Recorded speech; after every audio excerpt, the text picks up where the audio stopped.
Cold open. What's up, everybody? It's Brian Wright here for Mental Reps Podcast. Just wanted to come in really quick before this episode started. This was the very first Mental Reps Podcast live, and I just had to thank you all, everybody who came out and supported the show.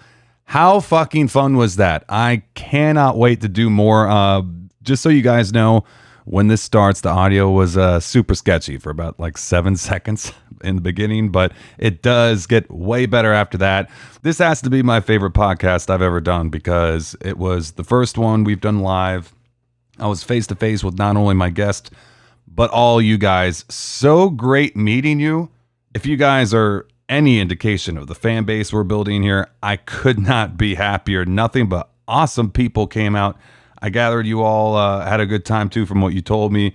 I can't tell you how much that means to me. I cannot wait for more good times to come, but this one was really special. Thank you guys so much again for coming out. Please enjoy the very first Mental Reps Podcast live with my buddies Bret Ernst and Rashad Butler. 1, 2, 3. Welcome to the Mental Reps Podcast, featuring your host, Brian Wright. This is Papa Francisco. Hey, this is Big D Potato. I'm Matthew Broussard. Hey guys, it's Esther Koo. Hey, I'm Ron McGill, Goodwill Ambassador here at Zoo Miami. Hi everybody, I'm Eric Reed, the TV play-by-play voice of the Miami Heat. Hope you'll tune in to Mental Reps, the great podcast by the one and only Brian Wright. Kaboom! This week's episode is sponsored by The Field Irish Pub and Eatery, a little piece of island in South Florida, as well as elite sanitizing services, keeping South Florida clean and in business. Now fade out that fresh as beat, and let's get this bitch on the road. Welcome to the very first Mental Reps Podcast live. Thank you everybody so much for coming out. Thank you everybody for coming out tonight. Really appreciate you guys. Everybody watching on the streams at home, we appreciate you. The incredible staff and their hospitality. Can't thank my man Jay enough. Thank you, Jay, the wonderful GM here at the Field. He is the man. Everybody knows that Jay is the man here. We got to give it up to Jay really quick right there. And of course, the owner, Hillary, everybody here, Sean, Jared, everybody who's working here. We thank you guys. Appreciate you for being here with us. We have quite a bit planned, but we're going to open it up to everybody in just a little bit. We've got this microphone set up right here. And all you got to do is come on up to the microphone. We're going to have a designated time towards the middle or end of the show where you can ask random questions or whatever. But if you have like a specific question, it only makes sense to ask while we're talking about it. So What's up? This is your first ever live? This is the first ever live. So nice. We don't know how this is going to go. You just No, this could be an absolute shit show. Everybody just needs to be prepared for that possibility. But we're hoping that, it's going to go. Thank you for inviting us on the very first Right. one. Of course, dude. I love it. Of course. We're getting into that. We broke your cherry. We broke the cherry. There you go. We broke the cherry. But so we have quite a bit planned. Kyle and Indy are here. Indy is here with the merch. We've got some t-shirts and face masks and stuff. You guys can check that out in a little bit. We'll talk about it in a little bit. Also, we're going to be monitoring the comments online. So anybody who's online, if you guys want to comment in the comment section, ask a question, we'll make sure that we get to as many of them as we can. My name is Brian Wright. I am the host of Mental Reps Podcast. You might have heard me on 104.3 The Shark, 102.7 The Beach, 101.5 Light FM, one of those stations. I've been around. There's more to it, but that's the gist for now. That's all you need to know. I've been on the air here in South Florida for about a decade or so. To my right here, I got NFL veteran who played for Carolina Panthers. He was drafted. He played for the Pittsburgh Steelers, Cleveland Browns, Houston Texans. He played for the U, Yes. the best college football teams of all time, the early 2000s. You already know. As a matter of fact, we got that all going right here. So, and he's also done a bunch of stuff off the field as well. Ex-coworker and very good dude, Rashad Butler. Everybody give it up for Rashad Butler. Say hello, Rashad. Tell him what's what. Where's the air horn? Oh, dude, I got it. Hold up. I love it. There you go. Don't test me, bro. I got it. Well, listen. We're ready to go. Listen, after an introduction like that, I don't think I can say much more. You're right. I played at the U back the glory days, 2001 through 2005. There you go. So actually, that's like 90s right there. Yeah, that's 90s. Yeah. But still. I got a national championship Should have got 2, but I'm not going to talk about that. We're going to get into that, bro. bullshit. Yeah, I'm not Don't gonna you talk fucking about worry that, about that. We're going to get into that. that disaster in the desert, man. But went on, was drafted 89th overall by Carolina back in 2006. Spent a year with them. Then I spent the majority of my career with the Texans for 6 seasons, man. And yeah, I love Houston. And then from there, I went on to Cleveland and then had a very short stint in Pittsburgh. And yeah, man, just came back to Florida and started working for 790 and 560. And that's how I met this, this wonderful guy right here. Oh, how dare you. There you go. Thank you, dude. Appreciate I got to hype you up, man. Oh, Is wonderful guy code for jerk off? Yeah. Yeah, it is. Yeah. Listen, definitely in South Florida, of course. That's always an option. But no, dude, yeah, he's a very talented guy. And also, you got some stuff going off the field. We'll get into that a little bit later as well. My other buddy here, he needs no introduction for most of you guys. Hilarious stand-up comic. You might have seen him on the show Weeds. He was featured on Vince Vaughn's Wild West comedy show. A ton of other credits and accolades. You get it. Currently on Cobra Kai. Oh, dude, come on. You think I wasn't going to mention that? Louis LaRusso Jr. on Cobra Kai, blowing the fuck up on Netflix right now. This guy's a headliner all across the country. You might also know him because he went to Plantation High. True that, This dog. motherfucker right here. Broward It's Bret County all Ernst. day. Everybody give it up for Bret Ernst. No, you know why I was gonna say that is Sorry, go ahead. we shot that like 2 years ago. Like Cobra Kai came out 2 years ago on YouTube Premium. Oh, wow. Yeah, that's right. It was kind of off my radar for a little bit, to be honest It with was a bunch you. of people's radar because it was like YouTube's, it aired there and we aired it and it was done. And then now Netflix picked it up and now everybody, Blowing the hell up. Like right now. that was 2 years ago. That's crazy. We all dude- forgot about it already. And now Well, all of a sudden now it came back. Actually, I This is know great. that somebody had a question for you if they wanted to come up and ask it. They were a little, come on up. Okay, she's going to ask it. This is this is how it works, everybody. You got a question, just come on up to the microphone and go ahead and ask it really quick. What's up? You don't have to It's put my the mask brother, on. Sean, everybody. His lovely girlfriend, Shirley. All right, what's up, Indy? All right, so you killed it in Cobra Kai. Are you on season 3? Yeah, I don't fucking care. Yeah. There we go. Okay. Also, Okay. is Miguel okay? Can I be honest with you? I don't know. Really, you don't know? Well, I haven't really watched. But I will say this: I don't want to ruin it in season 3, but we all die at the end. No, Copy you that. don't. Spoiler alert! No, Copy. I don't know if I don't know. I really don't. All right, Well, fair because enough. I'm always in the car dealership. I don't know what's going on with the other thing. Yeah. Well, so what about the time? Do you know when season 3 is coming out? The only thing I know is what I read online, and it's November, I think. Oh shit. I'll tell you Okay. this: we already shot it. It's done. It's done, right? Yeah. And they did it all before the COVID started, like before the end of the year, actually. Yeah, no, we wrapped I think in November. Yeah, it was in November. Wow. For Okay. season 3. Very cool. Very nice first question. Thank you, Indy. Appreciate that. Anybody's welcome to come up and ask questions anytime. First off, I just gotta say, man, let's catch up a little bit. How fucking sick is this place, Brett? Did I not tell you? Dude, it's pretty I love dope, it. man. How I awesome was is this? looking at it, I was Beautiful. like, The field, everybody. It's our home here. Give it a. But this was the spiced apple before this. The 'Cause they've spiced apple before. Right? And then this was for 10 years it's been. No, 20 years 20 it's been. years, this place. It's crazy, man. Yeah, man. Flies. But it's a beautiful. You're mostly Italian, right? Yeah. You got a little German. Sicilian. Sicilian. Okay, that's important distinction. Do you have any Irish in you at all? Excuse me? Any Irish in you? I mean, I don't know. I don't know. I know I got some German. That's where I get my height from. Okay. Oh, that's right. My whole family. Germans? My whole family's this big. You go back to Jersey City, it's like Gulliver's Travels. Okay, hold up. We got a question real quick. What's your name? I just want to say I got married here. Oh, God Oh, bless you. nice. Oh, okay. Nice. Nice. Thank you very much. See, she got married here. That's how much this place means to her. And I'm still married See, it's a good luck go. charm. to the same person. Nice. I love it. I love it. What's your name again? My name is Krista. Krista. Thank you, Krista. God bless Thank you, Krista. Very Krista. nice. This very stage. That's awesome. Rashad, That was a good night, right? Oh, it's awesome. Great night, yeah, I bet. Don't remember a lot. got fucked up. That's why. Perfect night right there. Oh, amen. I think you left the dishes, though, the gifts.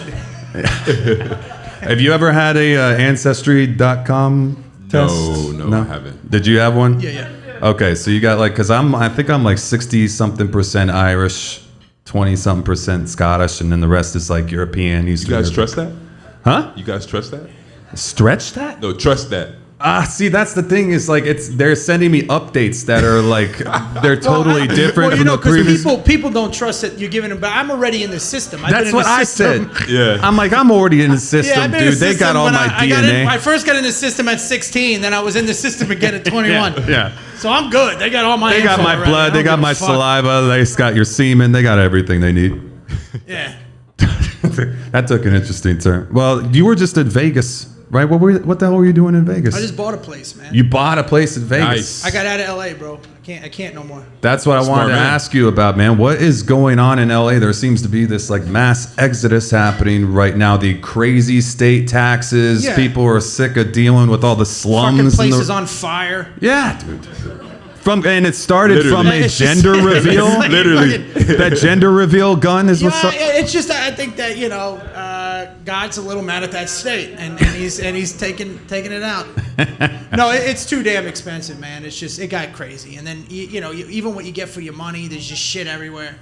Yeah, you're just sucking on the Hollywood teat, just like, please give me something. You can create any of your content anywhere you want. Listen, you got to make a minimum of say $150 a year, because I think LA is now 140% over the mean. So it's like to make, like, if you make $40,000 in Ohio, you got to push $150 there. Yeah. You know what I mean? Yeah. Easy. And then you're like, fuck. And then what you get for your money, it's like $500,000. You don't even have a parking space and no central AC. And everybody's like, this place is great. True. Yeah. That is very, very true. And everybody's trying to be famous and like shallow shit, but like I know there's good people everywhere, but they're just such a collection of people who are just thirsty there. I don't listen, man. People are more thirsty out of Hollywood. When you're in Hollywood, you're dealing with professionals, and I'm defending that. All right, let me ask you this though. Yeah. Since you lived out there, have you seen the influx of like all the YouTubers and like TikTokers? Yes, absolutely. Coming out there now. Absolutely. Yeah. And they're making bank. You talking about thirsty. I'm saying if you're in Hollywood and you're a trained actor and like, I did comedy 20 years before I even got my first break. So it's not like people are like, oh God, and they're sucking dicks for roles.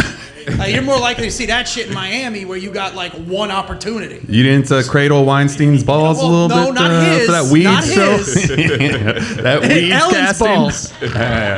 No, I'm saying that, so I like there's some good people out there. The industry changed, man. And it went to what he was talking about. The It's fucking YouTubers crazy. and TikTokers. Yeah, I can imagine. So yeah, how is it going? Motherfucker shows. That dude had a show. Yeah. How is it going to affect the filming industry? I mean, with all these people leaving, I know that like Atlanta is popping off right now. There's a lot of other places. I'll give you a good example. What you're doing right now is started by us, by Rogan, Marin.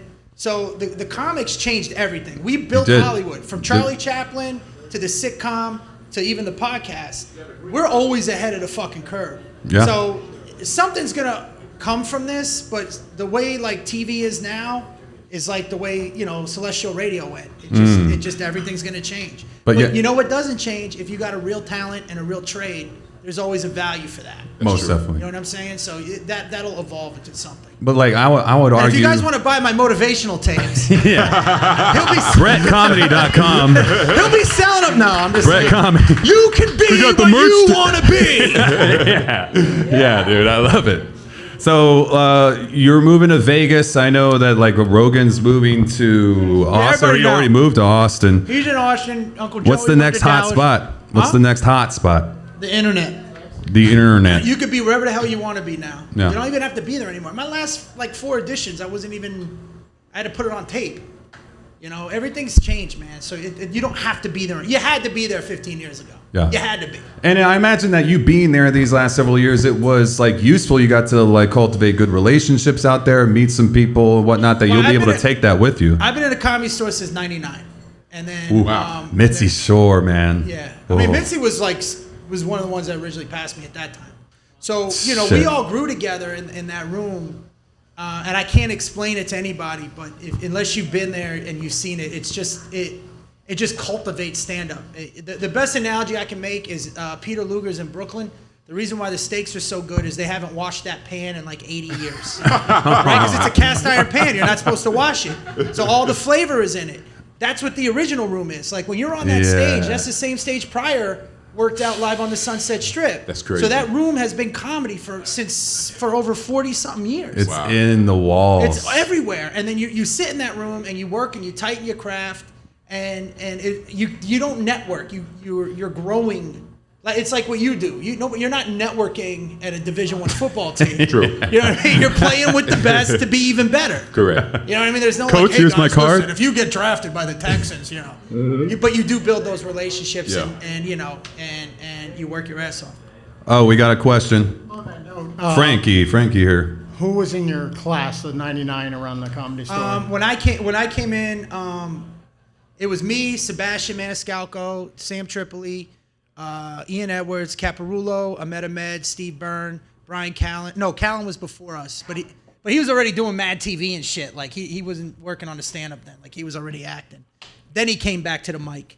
Who else got passed with us? That's a good question, man. Like the Maz Jabrani, you know Maz? Oh, thanks, dog. Yeah, man. It is. It's like a little subculture. Because last thing, and I'm gonna shut up about it. Keep going. If I told you that there's a bar you could go to and you'll see fucking Peyton Manning hanging out with Tom Brady, hanging out with Patrick Mahomes, right? When you're at the store, if you want to see Dave Chappelle on a Tuesday night, Dave Chappelle having drinks with fucking David Spade and anybody else, it's just every room is going, and that's what I'm gonna miss the most about Hollywood. Dude, that is it's kind of sad to see what's going on. I do think that like they could turn around. There are a lot of people staying there, so it's not like it's you crumbles. always go back if you're in town for meetings or if you're shooting something, you'll do a nights, but everything has to change. Well, why don't you tell us a little bit about what you're hearing from like your NFL and your Canes buddies? Like what's going on during this time of Rona? How are they dealing with it? I mean, what the NBA has done is like really impressive, but they're in a bubble. So we see what's happening right now with Virginia and Virginia Tech. We might not have there has to be 8 teams in order to play. If we get below that, they're going to have to stop the whole season for everybody in the ACC. Do you see something like that happen in the NFL, or what are you hearing from your buds? I mean, to start off, listen, I got to commend both the ACC and I think there's a few other conferences too that are playing. SEC, I think like Conference USA. Big 12. Big 12, yes. And even the NFL, because, I mean, I'm not a pessimist, but I was one of those people that was like, man, I don't know if, college football and the NFL can pull this off. But kudos to really the NFL because, I mean, I think from day one, they were on top of it. I mean, getting guys tested like every day, I mean, that's a lot of money, man. But again, I mean, listen, the NFL has that type of money. I mean, them owners, they have that type of money, at their disposal.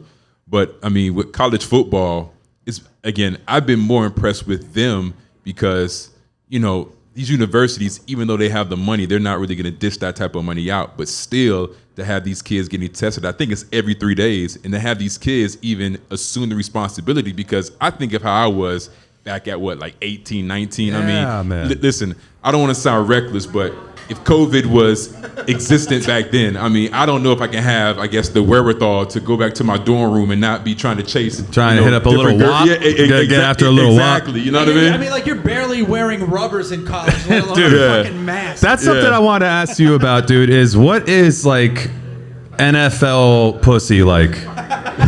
I mean, it's not like boy band pussy. Okay, well, but like, listen. I'm gonna say this. Thoughts. The one thing Miami did do, it prepared me for that because I remember when I went to Miami. So for those I don't know, I went to Miami during the days when you're talking about Frank Gore, Ken Dorsey, Devin Hester, Ed Reed, Vernon all those Carey, guys. Yeah. Vince Wilfork. So I tell people when I was 18, that was okay. So I'm gonna take y'all back. So this is my recruiting trip. I come down here and I remember the first night I had like the sophomores. It was like DJ Williams, Jonathan Vilma, and I think a few other guys. They took me like to some one club. I'm having fun. I'm like, okay, I like this place. Okay. Then the second night I go with the older guys like Ed Reed, Vernon Carey, like Philip Mike Rum. Buchanan. Yeah. So they take me to the strip club. And mind you, listen, so I grew up in West Palm Beach. And my parents had me sheltered. Like, listen, my dad's like, listen, you're good at football. I'm going to make sure you're not going to fuck this up. So, your curfew, listen, my curfew in high school was at 10 o'clock, man. Damn. 10 o'clock. So that night, they take me to a strip club. I think now it's called, Gold Rush, but back then it was called Black Gold on the corner of 79th in Biscayne. Okay. And man, I kid you, when I walked in there, I was like a deer in headlights. I was just like, because again, listen, it was my first time seeing like ass and titties in real life. Because before then, right. Come to me, jungle friends. So before then, I love it. All right, go ahead. So before then, the only time I saw ass and titties literally was like at like Cinemax, like at like, midnight and so forth, like HBO, you know what I mean? Back in those days. Yeah. Like Red Shoe Diaries. Exactly. Yeah. Real sex and shit. They're pouring cream corn all over each other and shit. It's weird as fuck. So I go in there, I'm having drinks. They give me a lap dance, and I kid you not, when I left there that night, there was no hesitation in my mind. I'm like, I'm coming here because I think, listen, true story. Good choice. True story. I think 2 weeks later, I had a trip set up with Michigan because for me, it was either out of Miami or University of Michigan. As soon as I got home, I think it was like maybe that Sunday because I was there from Friday to Sunday. I got home that Sunday. Listen, I called Michigan right away. I said, listen, I think I chose Miami. And they sounded so disappointed. Oh, dude, so look what they're competing with. You go in, Right. you got shake that ass, bitch, Yeah. and then you go to Michigan, it's some chubby pale bitch going, oh, hey, how are ya? Oh, would y'all like you a want lap some dance? cheese curds, do ya? We got a good program here. And you got Ed Reed, like, come to strip club. And they're The fucking Michigan, it's freezing. And, have you tried the Fat Pack? But the crazy part about it, though, so, back in those days, again, I don't know how it is now, but back in those days, you had 5 official visits. And literally, I had... Conjugal? Huh? Conjugal? Visits. You know what I mean? Okay. No. From the coaches. No. Just No, like... you get 5 visits to 5 colleges. You have to Oh, pick okay. Correct. My bad. Go ahead. So, for me, it was Miami was number 1. Then it was University of Michigan, and then I think I had like Georgia, Alabama, and I think I had like USC. And I knew I was going to USC, but I just kind of wanted to take that trip out to the West Coast because I've never been out to the West Coast. Fuck Matt Leinart. Literally, listen. After Miami, I never made the rest of those trips. Of course not. I'm like, I'm coming here. And by the way, there's a moral to this story. This is how powerful vagina is, right? Like you're Powerful coming real to estate in the a world. Division I school and titty. Like you never heard a volleyball recruit for a chick go, and then there were just dicks everywhere, and I knew I had to go to this school. That's how powerful vagina is. Yeah. It can get a recruit. It can get a number 1 fucking player. Well, let's talk about you for a second. You're a comedian. You got one in every port. What the fuck are you talking about? Listen to me. There's a huge that's difference between NFL chicks and girls that clip comedians. Fucking huge difference. Copy that. Yeah. Copy that. You find his girls in strip clubs. Mine are at like Comic-Con. But you know what, though? To go back to your original question, though. They got Cobra Kai cosplay on and shit. Fucking, what's going on here? Louis you know what, they call them chuckle fuckers. That's what our Call me Louis LaRusso, yeah. Sorry, go ahead. To go back to your original question, though, Miami really did prepare me because back during those days, we were like rock stars, man. So I can remember, I kid you not, like back then on South Beach, like you had to literally be in slacks and like a nice shirt and like some nice dress shoes to get into the clubs. And, we were so big because my first year, we won the national championship, like right out the gate. You know what I mean? Then my second year, we went back and, we got cheated out of another one. Yeah, we did. Whoa. Yeah, we did. We'll get to that. Yeah. So a lot of the clubs I went to, I got in for free, and I kid you not, I was a late bloomer. So I lost my virginity to a girl that was 25 years old that I met like on South Beach in the club. Wow. Yeah. What a great story. Wow. Yeah, because you got an experienced veteran. I got some fucking showed you a thing or two. chick that didn't know what the fuck. Neither of us know. She's got some hip action going on. She there. did, but again, at that time we were like rock stars. You know what I mean? So I think Miami prepared me for that I mean, for that time. So by the time I got to the NFL, I don't want to say like things were mundane, but I kind of knew what to expect. You know what I mean?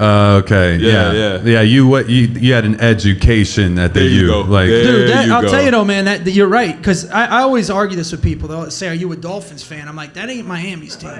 The fucking U is Miami's team. dude. If you're from South Florida, the U is our squad. Unless you went to a real college. Not like me. I went away to community college. Bro. Which, by the way, we got win 1 versus UAB the other day. And I know that's kind of like, whatever. Hey, man, a win's a win, bro. But we got the W. What do you see happening this year? Like, what would you say? I mean, because I really like De'Ara King, Cameron, Harris. And, I mean, the defense was tackling. Like, what do you see happening for us this year? Because, like we said on this podcast before, like last year, we have a kicker, and that season is entirely different. Facts. We lost all those games by like 6 points, 3 points, 6 points. It would have been completely different. So what do you see happening with this team this year? You know, I hate to do this because I've been doing this every year, and they've been letting me down. But I'm going to say this. I think this is the first year where Miami has a chance to be really good. The only team that scares me, because I think now under the new, I guess, COVID rules, I think the ACC is like one straight division, right? Mm-hmm. Yeah, I think the only team that scares me is a team we saw on Saturday in Clemson. I mean, Clemson just looks like fucking unstoppable, You got man. Sunshine there throwing the football. Bitch-ass Notre Dame joined. Yeah. But, dude, what are they doing? But to be honest, I mean, that's the only team on the schedule that I think scares me. But I just think the fact that we have De'Ara King and just his ability to be so dynamic, I think that's going to make a world of a difference this year compared to years in the past. I will say this, because though, he's electrifying. He really is. As a South Florida kid, like it's one of those things you took for granted. Like we always thought the U would be good. Facts. You know what I mean? Like They just it was a destroyed given. everybody. It was a given. Yeah. And then I think it was after the Jamie German thing when we had all the sanctions put on us. Yeah, it was. That Nevin kind of fucked us Shapiro. up a Oh, little, okay. and then Yeah. you guys came back. Uh-huh. We were in That that was way heyday later. again. Yeah. You know, and then I don't know, man. I don't know what do you again? I don't want you to speak. No, go ahead. Turn. What do you attribute to that? Is it because that now man. Florida State got wind of how good the talent pool was down here in Florida, or because I mean, what happened, or did just people start leaving the area to go somewhere else? You know what? I just think Schnellenberger had that fence for a while. Sure he did. JJ did too, man. And Yeah. then what's it? honestly, I just think back when I was getting recruited, the 3 biggest schools in Florida was Miami, Florida, and Florida State. And back then, I mean, the mindset for a lot of us, we didn't mind pretty much coming to a college and sitting for a year or two and waiting our turn. Now you have a lot, like, again, you look on YouTube, you have a lot of these kids that have like 500,000 followers. Yeah. And like they're not even like 19 years old yet. So I think a lot of these, I think now what's really hurting the Florida schools, there's so many schools in Florida where a lot of these kids, they see, hey, my buddy went to FIU and played a true freshman. So you know what? I got to go to a smaller school because I want to play right away. Like, I feel like nowadays no one wants to sit. So so you think that because we have now FAU's a D1 program, FIU, UCF. UCF is D1 because they used to be 1AA, USF, and USF now. Correct. Okay. Because again, I think a lot of kids are seeing that, you know what, I can go to these smaller schools, still get airtime, and still get drafted and make a lot of money. Because back then, I mean, if you went to UCF, you weren't getting drafted. Right. You know what I mean? You weren't playing on TV. I mean, it was just Miami, Florida, and Florida State. But now you have the emergence of all those schools. But even then, we took all the talent. True, we did. Something happened. Yeah. I mean, but again, I just feel like I know my mentality back then was I wanted to be around the best, and I didn't really mind waiting for a year or two. And I think nowadays a lot of these kids are like, listen, I'm all about Instagram, you know what I mean? I got to be flashy, you know what I mean? So they're going to want to go where they're going to start. You see that in comedy too. You'll see a dude go 2 years, Yeah. go viral, and thinks he could do an hour. Yeah. Mm-hmm. And you do see that now. Yeah. I can see that, Yeah. man. Everybody wants to start right away. They don't want to groom and grow. I like how De'Ara King did it, though. I mean, 80 touchdowns in Houston. It's crazy. And then to come here, like, I don't know, man. I got high hopes for that kid. I do too. I do too. But, like, really quick before we move on, I just want to talk about those early 2000 teams, man. Like you said, Kellen Winslow Jr., Frank Gore, Okay, so get Greg this. Olson. So get this. Just how he talked about the people he came in with comedy with. So my freshman class, which was Butch Davis's last recruiting class, and by the way, that was the year that Coker came in, right? Yeah. So by the way, Butch Davis came to my house, sat on my couch, lied to me in my face, and said, I am not leaving Miami. And then I find out, listen, 2 weeks ago, 2 weeks after, I'm in school eating lunch. My friend's like, listen, are you still going to Miami? I'm like, yeah, why not? He's like, yo, are you sure? I'm like, yeah, I'm sure. They're like, your coach left. I'm like, no, he didn't. They're like, yo, your coach left to Cleveland. I'm like, get out of here. You know what I mean? And I get home and I find out he was gone. But to make a long story short, my freshman recruiting class was myself, Frank Gore, the late great Sean Taylor. Rest in peace. Antrell Rowe. Sean Taylor, bro. Kelly Winslow Jr., Kelly Jennings, Rocky McIntosh. I mean, listen, Butch. Listen, Butch went out with a bang. He really did. He recruited the hell out of that team, man. Yeah, he was a good recruiter. I think isn't the U the only one with 2 30 for 30s? Absolutely, yeah. It's got to be the only one. By the way, we did this. There are very few colleges with the NFL Hall of Fame high school quarterback, receiver, and running back. And the U is only one. There's like 4. Good call, dude. Now that Frank Gore, that's Frank when we Gore's just pump out NFL talent, For man. sure. You got Frank Gore, Michael Irvin. This guy's proof right here. They just pump out that talent, and the strength and conditioning system that they got there, I know is incredible because they got all the NFL vets come back to the U to train at the U in the off season. Like, you just got an incredible culture. What was it? How intense? Like, I think Ed Reed and Ray Lewis could speak at any. Yeah, I agree, dude. So listen, how intense was that in the foxhole with Ed Reed, man? Listen, I'm gonna say this. I never been to prison, but I watched like a lot of like MSNBC like prison lockdown documentaries. Max security. So, that locker room environment back then was when you came in as a true freshman. I remember every day the upperclassmen, they made us wrestle another upperclassman to prove that, Oh, that's hot. That's hot. Like to prove that, we they belong oil there. you down first? No.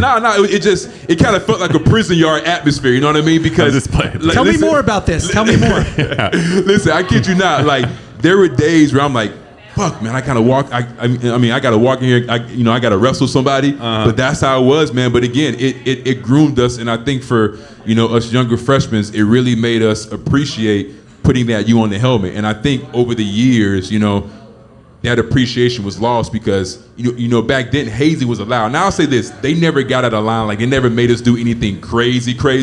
But, I think when hazing was kind of like stopped and banned, I kind of think a lot of those kids that came in lost that appreciation because they never really kind of had to earn it like how we had to earn it. You know what I mean? Okay. So what are some crazy hazing stories, bro? Like, what are we talking about? Is it like there's a code, right? You can't. No, listen. Again, I have a lot of respect for those guys because, like, they never really made us do, like, anything, I guess, like, embarrassing or anything like that kind of, made us be like, yo, dude. But, it was just, like, they made us sing all the time in front of, like, the regular students in the cafeteria. Like, they cut our hair, just things of that nature. Taped us up, kind of put being gay, like, in our helmet area. So, like, we put it on, we start sweating, our eyes start burning, things of that nature. Shit. Okay. Like, throw our clothes in the cold tub.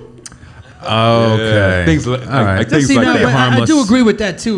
Like I remember, because I'm maybe I'm maybe 10 years older than you. Yeah. So, but we used to knuckle up. Like, you would have to. It would be internal. If you had a beef, our coaches would be like, right here, handle it, and then it was done. You had to shake hands. Yeah. But there was handle this like men. No, that's for real. That was the way it was. Now, I could only imagine if somebody gets sued for that shit now. You go in your safe place. You go in your safe place. No, because it's like, listen, I'll look at it like this. Could you imagine being a freshman and coming in and really not having anyone challenge you? You know what I mean? Yeah. That's how you grow. But back then, it's like when you came in as a freshman, you got challenged every day. Like, you really had to prove your worth as to, like, okay, why are you here? Do you belong? You know what I mean? Mm-hmm. You belong here. Yeah. So, I just think once hazing was banned, I think a lot of those kids just kind of became a little, how can I say it, entitled. You know what I mean? That, what, I belong here. It's like, do you? You really haven't proved anything. High school is totally different than college. You know what I mean? So, what did you do to belong here? What, I'm sorry, man. Go ahead. Dude, don't say sorry. I want to talk about Sean Taylor and Ed Reed. Say whatever. Okay. Yeah, man. Because you got the tail end of Ed, right? Yeah, I and did. You played with Sean. Yeah. So I know you're probably more biased to Sean. Yeah. But who hit harder? Like it had Great to be question. Sean, right? Sean. It had to be Sean. So funny story about Sean. I first got wind of Sean. So Sean went to Gulliver Prep. So I'm from West Palm Beach. I went to a school called William T. Dwyer in West Palm Beach. And I made the all gridiron team, which is like the 27 best players in the state of Florida for 2000. Yeah, buddy. And they gave us that tape, all 27 of us. And I remember seeing Sean. I'm thinking like, is this kid Sean Taylor? Because I tell people back then, Sean Taylor was actually jumping over kids back in the like now you see that in the NFL and college all the time. But I try to tell people what made Sean unique. He was playing running back and safety, and he was doing what you see now that is so prevalent in the NFL as far as running backs jumping over, tacklers. Yeah. He was doing that back in 2000s when no one was doing that. Damn. And he was making it look easy. I'm thinking like, hold on, this guy's that guy running showed back. up on tape. And then the crazy part about it that makes it even crazier, when we got to campus, he's like, yo, I want to play safety. I'm thinking safety, like, I see all your highlights at running back. Like, what are you talking about safety? But, I mean, hey, he made the right decision. He could bring the wood, bro. He made the right decision. Dude, yeah, I mean, that guy, he would get a head of steam and, like, you're fucked. Yeah. You're done. Are you familiar with the Pahokee, Belglade, yes, and the the Muck Bowl? Rabbits? Yeah, the Muck Bowl. Mud Bowl? Muck Bowl. Yeah, Muck Bowl, yeah. Dude, I pitched a 30 for 30 on that with Billy Corbin that did the 30 for Yeah. 30 on that whole area. It is one of the most remarkable stories about why so many athletes come out of that area. The Mud Bowl, all right. They chase rabbits in mud. Listen, That's I get kid the you. fuck out of here, listen, okay. I kid you not. If you go down to that area, there's nothing out there except just grass and just rural area. Like those kids have nothing to do but just play football. So sugar cane is their number one import-export, right? Yeah. So basically the rabbits eat the sugar cane. So you have all these poor-ass kids out of there, and they get $1 per rabbit they catch. So these kids are running around in this mud their whole life catching rabbits to make money. Holy shit. And Where is this? Why, it's right up, dude. It's in Pahokee, man. Pahokee and Belgrade. And then they have a game. I mean, I don't know if it's still around. I don't give a fuck. We're from the Muck Bowl. Yeah, Pahokee It's and still around? Glade Central. Yep. Dude, I mean, that's huge. Yep, Pahokee and Glade Central. Oh. Okay. I mean, dude, if you're not familiar with it, it's a remarkable story. I gotta check it out. Dude, you know how many Dude, people you I think, and some of the best athletes, there was a story that was And told. Paul Bowden with the Pahokee. Dude, and so did I'm going to say Santana Moss? No, Santonio Holmes. Santonio Holmes. Okay, listen to this story, dude. And I don't know if this is true or not, but this was told to me by another recruiter. Okay? A recruiter friend. So, and even like when I grew up down here and anybody, like I played my high school ball at Plantation. But back then, like some of the best players in Broward never even made it out of the county. That's true. You know what I mean? Because they were in county, right? Yeah. So story goes that Santonio Holmes brought Ted Ginn down to train because they went to Ohio State. Ted Ginn at the time was the fastest man in America. That's the story I heard. Oh, I remember Ted Ginn. So long story boring, they're down there training. All the dealers in town hear that the fastest guy in America right now is training with Santonio. Yeah. They all come down. Long story boring. They got money on the table. They're betting Ted Ginn that he can't beat this dude that was like 35. Right? Motherfucker was in jail. Got out. Looks like Herschel Walker. Legend has it pretty much. The dude flicked his fucking cigarette, took his shorts off. No warm up. No warm up. Stretchings for pussies. I don't know the guy's name, but he beat Ted Ginn. And he was like apparently Pahokee's fastest, like one of the best players ever. Yeah, I can believe it, man. They have some athletes down there, man. That's sick, dude. That's Well, sick. I wanted to ask really quick. Okay. 2002. Okay.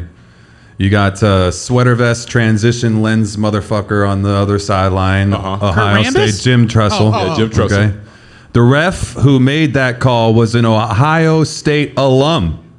Let's talk about that pass interference call where we got robbed out of our 6th championship. What are your thoughts on that being part of that team? Okay, so this story is somewhat funny, but it's kind of not funny, but I'm going to tell it anyway. So the year before, I was redshirted. So I got a chance to travel out there to the Rose Bowl and be a part of that entire ceremony. But throughout that entire ceremony, I missed out on getting like an actual shirt that fit because everybody kind of bombarded the box on the sideline. So I think I came away, with a medium. And mind you, I'm like 290 at that time. So I'm like, man, I can't wear this. Medium. So fast forward to the next year, I want to say it's about maybe a minute left or so, and I think Ohio State is kind of down to like I think their last 2 drives. So I'm like, you know what? I'm gonna make sure I get the right side. So I'm kind of like looking for like the boxes on the sideline. So I see Andre Johnson. Andre's like, they're right here. So I kid you not, I start going through. Mind you, I see the shirt that says University of Miami back to back. Mind you, I'm sure like some kids in Africa probably got that shirt right now running around. Yeah. But go on you. But I see the shirt. And I kid you not, I get my size, Andre gets his size, and like there's like a few other guys that kind of like, okay, those are the shirts. So I hear the crowd go crazy as far as like, you know, our fans. I'm thinking like, we want it. And I see Sean, he throws his helmet up in the air, comes down, all the padding comes out. And I'm like, wow, we did it. I got my shirt. I'm putting my shirt over my pads. And then all of a sudden I kind of see a team officer was Ed Hudak. He's like, guys got to go back. I'm like, for what? He's like, there's a flag. I'm like, a flag? And from that moment, I'm like, you know what? We're not going to win this game. I just knew because, again, when you have a team that already feels as if the game's over, we won the game. Everyone's celebrating. Yeah, I mean, it's hard to get back on the field. And it was, man, because I saw everyone come back to the sideline and everyone just couldn't believe it. We had people arguing like, how is that a call? And I mean, I'm like, yo, we got to focus in. But dudes just really couldn't focus in, man, because, again, like for us, we felt like we won that game. You know what I mean? We thought the game was over with. Again, it was. And again, I had to take my shirt off. I'm like, man, I'm not going to see this shirt again. Right now there's some kid in Africa wearing it. I just said exactly. Right. Exactly. Dude. All right, I was going to say this, though. I know it hurts the players a lot, but I was working at the Cheesecake Factory at the time. And motherfucker, that $1,200 I lost hurt me way more. Way fucking more than it did you guys. That's hilarious, dude. But yeah, no, man, I remember, still to this day, it's like, when, as fans, when I think about it, I was talking about this with my brother the other night. When we think about it, we get upset. Oh, yeah. Like, it's a visceral reaction. So I'm curious, as a player, like, do you ever just think about that sometime? You're like, fuck that Jim Tressel car. So it's even crazier. So when I got drafted by Carolina, I played with Chris Gamble, and me and Chris Gamble used to have that discussion. And he's like, honestly, my man, he's like, you're gonna hate to hear this. He's like, I just dropped that ball. I'm like, come on, man, I don't want to hear that now. I'm like, 5 years later, he's like, listen, he's like, I dropped it. He's like, you know, luckily they called it, but he's like, I just dropped it. Well, the whole world knew he dropped it. Yeah. It's the same thing with Des Bryant. That was a fucking catch against Green Bay. Facts, it was. Dude, in the Megatron. It's crazy. Like, in football now. Oh, God, I forgot we got a Cowboys fan. In general. Jesus Christ. I agree. It was a catch. It was a catch. I know more about the fucking How'd that go universe. last night, by the way? Listen, Sorry, go ahead. Man. I know more about the universe than I do what constitutes a catch in the fucking NFL. And just for the record, yeah, that was a dumb call. We deserved to lose that game. We should have tied it. I don't know what the fuck you're doing on 4th and 3. But yeah, what the hell are you doing not kicking that field goal? They didn't listen to me. I called fucking Kellen Moore. Did you see what they said afterwards? What the reasoning was for that? No idea. No idea. It was just like they could have. Yeah, they could have tied it up and gone to overtime. But oh no, I know, man. That's the way. But whatever. But dude, that's to switch it. So he said he dropped the motherfucker. Everybody knew he did. Yeah. So he dropped it, man. Damn. God damn it. And then you said that ref was from Ohio State. Yes. What, dude? I read read that in the Sun Sentinel. Like I don't know, you know, maybe it's wrong, but I read that in the Sun Sentinel like the week after that guy who called it in the end zone was Ohio State alumni. Man. Just throwing it out there. I need a drink after that. It might be time for a drinking game. Do we have any chuggers in the house? We got some chuggers here. We got some chuggers. Got a question. You got a question? He's got a question. We got a question. No, he's got a question. Oh, you got a question? We got a question. Got a question, bud. I got a question for Rashad. Who was the guy that like yoked you up, that just came at you and you were like, what the fuck? Like, Yeah. The one guy. Yeah. At Miami? Anywhere, no, in professional. Oh, you mean who he like played who he against? lined up against? Who he lined Okay. up and just took you and fucked you up. Okay, so when I got to Carolina, that was 2006. We had a guy by the name of Chris Jenkins. And man, I kid you not, Chris Jenkins was, I want to say about 6'5", 380. But listen, when I say 380, listen, I don't mean a sloppy 380. It was like this 380, huh? Listen, this guy could take his shirt off, and you would be like, yo, it's crazy that guy made a human being like that. Because I mean, he had like no ounce of fat. He would just big body, you know what I mean, solid. He had those abs that look like a gut, but they're really abs. And I remember I had to go up against him on one-on-ones for one rep, and man, I did not stand a chance. I mean, the minute I just kind of got my set, he just was like, "Hey, man, get out of here, rookie," just like that. And I'm thinking like, "Listen, you got it, man. Get out of here with that bullshit." So that's like the toughest dude. Not the toughest, but that's. Did you ever go up against like Dwight Freeney or anybody like that? Like, who's the hardest dude that you went like you had to line up against? That you just had no chance, or you just always had your number. Okay, so in Houston, we play the Colts twice a year because they were in our division. And this is the reason why I don't really care for Peyton Manning, because he used to kill us every fucking year, damn near, when I was in Houston. But I was fortunate enough not to go up against Dwight Freeney because I played on the other side. But a guy that I did go up against, we played the Giants one year, and O.C. Umenyiora, and I was like, man, listen, that guy was tough. He was tough, man, because his speed and his hands, man, are just on another level. And I later found out in the offseason the reason why his hands are so good, because he works with, I think, like a judo guy in his offseason, working his hands and so forth. And I sell cars, man. I don't fight.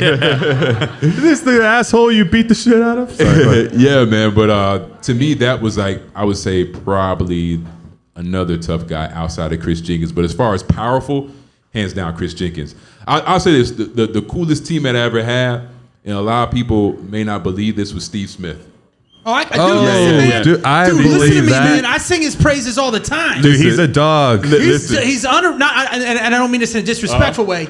He's underrated. But you know what I love about that dude? That's the type of dude that, like, if 10 people are about to beat you up, and he's like, we're getting dragged out of this motherfucker together. So and you might win. You go into the foxhole with that guy. So I remember, it's my first time in the NFL. It's actually my first game check. I'm excited. I love him, dude. I love that motherfucker. So back then, the rookie minimum I think was like $275 back in 2006, and we got paid. Carolina, we got paid weekly for 17 weeks. And I remember I get my first check, and after taxes, I took home like $10,000. I'm like, wow, this is great. So Steve is like, you want to see something? I'm like, yeah, why not? So, So he called. No, listen. Steve by far was one of the only veterans at that time that really didn't fuck with me in Carolina. So I have a lot of respect for Steve. So he's like, yo, Rook, come on over. So I come on over. I kid you not, I'll never forget this. I don't remember the amount, but I'm just gonna say this. For 1 week at game check for him back then in Carolina, this is I think his 5th or 6th year in the league.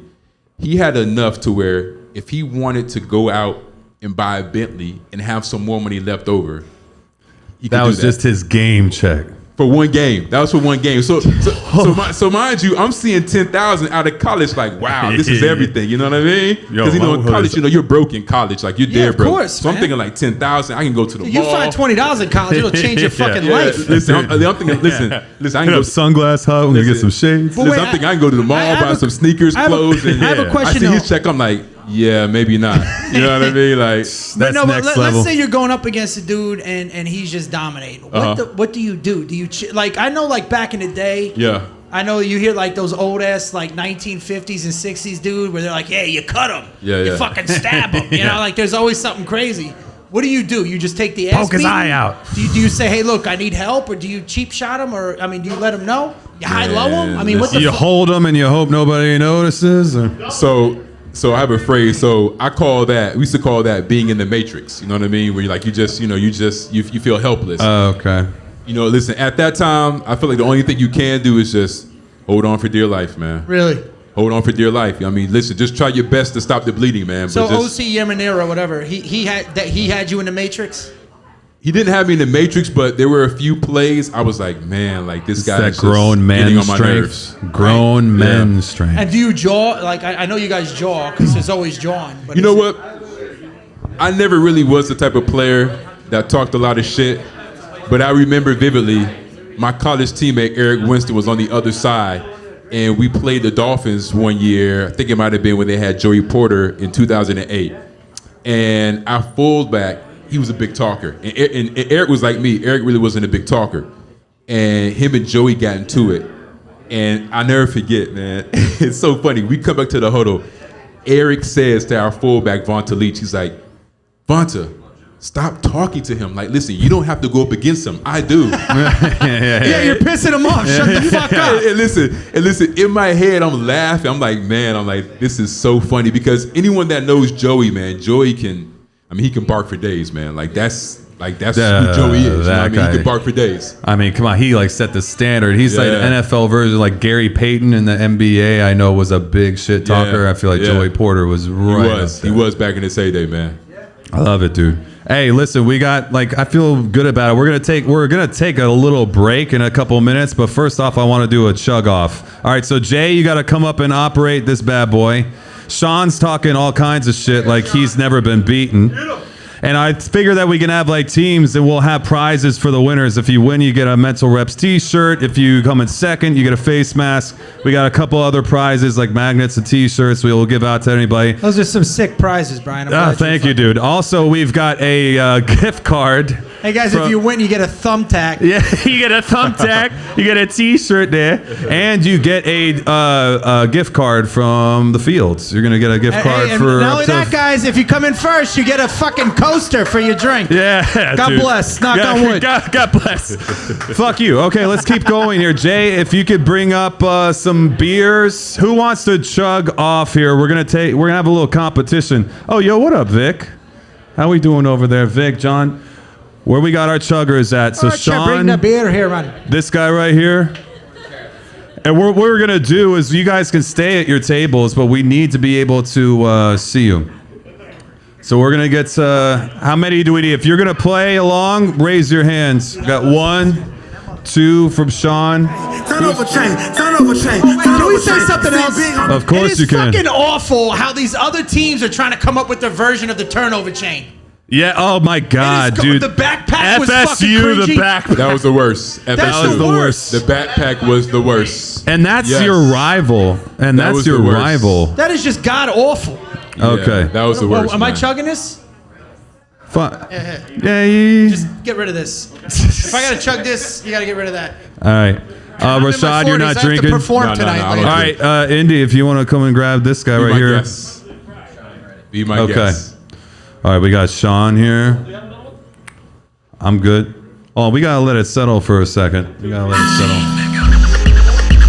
What was the word? Somebody had like a championship belt, and Oh, dude, they had what was the mallet or whatever? There was one. It's so ridiculous, Georgia dude. had the Legion of Doom shoulder But that is what the Canes do. We set trends. You know what other bro. trend we set it that a lot of people don't know? Michael Irvin started yes, this. good call. Very good call. All right, so how many we need? We got 1, 2, 3, 2 more coming. All right, we're doing this. We're gonna make it up a little bit. Did you meet Uncle Luke? Did he try and? He had to come through, right back then. Hey, let me ask you a question while we're waiting. Okay. Like, what percentage would you put on NFL players who smoke weed? Like, what's the percentage? Because it's gotta be like 70%, dude. I'm gonna say like 70. Because that's so much better than taking. That's so much better than taking pain pills and all this shit. You I get would say about inflammation. I would say about 3% of comedians use drugs. Yeah, good. Yeah, if that was the case, there wouldn't be any comedians.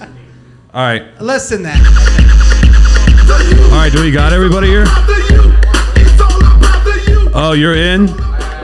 You're in? All right, hold on. We got what about college football players? And also, how do they get around it? Ooh. Is that like secret of the trade sort of shit? It's not. They have their girlfriend take the test. Yeah. It says here you're menstruating. What's going on? What the fuck? You're pregnant? Yeah, you're pregnant. How's that possible? I'm gonna say this: where there's a will, there is a way. Copy that. Plain and simple. That's an acceptable answer. Yes. Let's do teams. How many people we got here? 1, 2, 3, 4, 5, 6, 7. If we had one more person, we could do teams of 4. Vic. All right. Yeah. Anybody want a free Guinness to chug? Come over here, dude. You're on our team. This there guy we go. looks like he's gonna do some fucking What's damage. your name, dude? Colton. All right. Yeah, you got a name. Yeah, dude. He's winning. I got my money on. Do we have a beer for Colton, Sean? Do we have a beer for Colton? All right, we're getting it together. I got my money on. It's either Colton or the fucking. What's his name? What's his name? Sean. I could have guessed that. It's Colton. It's out of Colton and Sean. My name's Sean O'Malley. How did I not get Sean? Are you Catholic? Is he? I don't want to piss off the Protestant. All right, good. Nice. Okay. It's to the. All right, so this is what we're going to do. We're going to start with Colton on my side. Then we're going to go to, I'm so sorry, Jason. Then we're going to go to Sean. Are we doing a wave? Then we're going to go to me. We're going to start with Matt there, then Indy, then Sean. Then we're going to end it with Brett and myself. We're going to be the anchors over here. Are you ready? I don't know what we're doing. It starts a chug off. So we're going to start with ones, twos. So I got to wait till they're done. Yes, exactly. And who are we playing against? It's your team versus my team. Oh, okay. You got three there with you. We got here. You want me to break out the pie charts, some bar graphs? We'll figure it out. All right, let's go. All right, are you guys Doesn't matter. ready? I just want to drink a fucking beer. All right, Colton, you start off. Matt, you start off on your teams. You guys get the premise, right? It's a relay. All right, we'll do. How about this? We'll let Charles do the countdown. All right. 1, 2, 3. Do it. Get it. Come on. Oh, look at this shit. Colton's fucking out of control. Come on, This isn't Colton. fair. We got 8 Come on, Irishmen over Colton. here. Come on, Colton. Oh, man. Holy shit. Look at this chick's fucking legit. Let's go, Indy. Sean.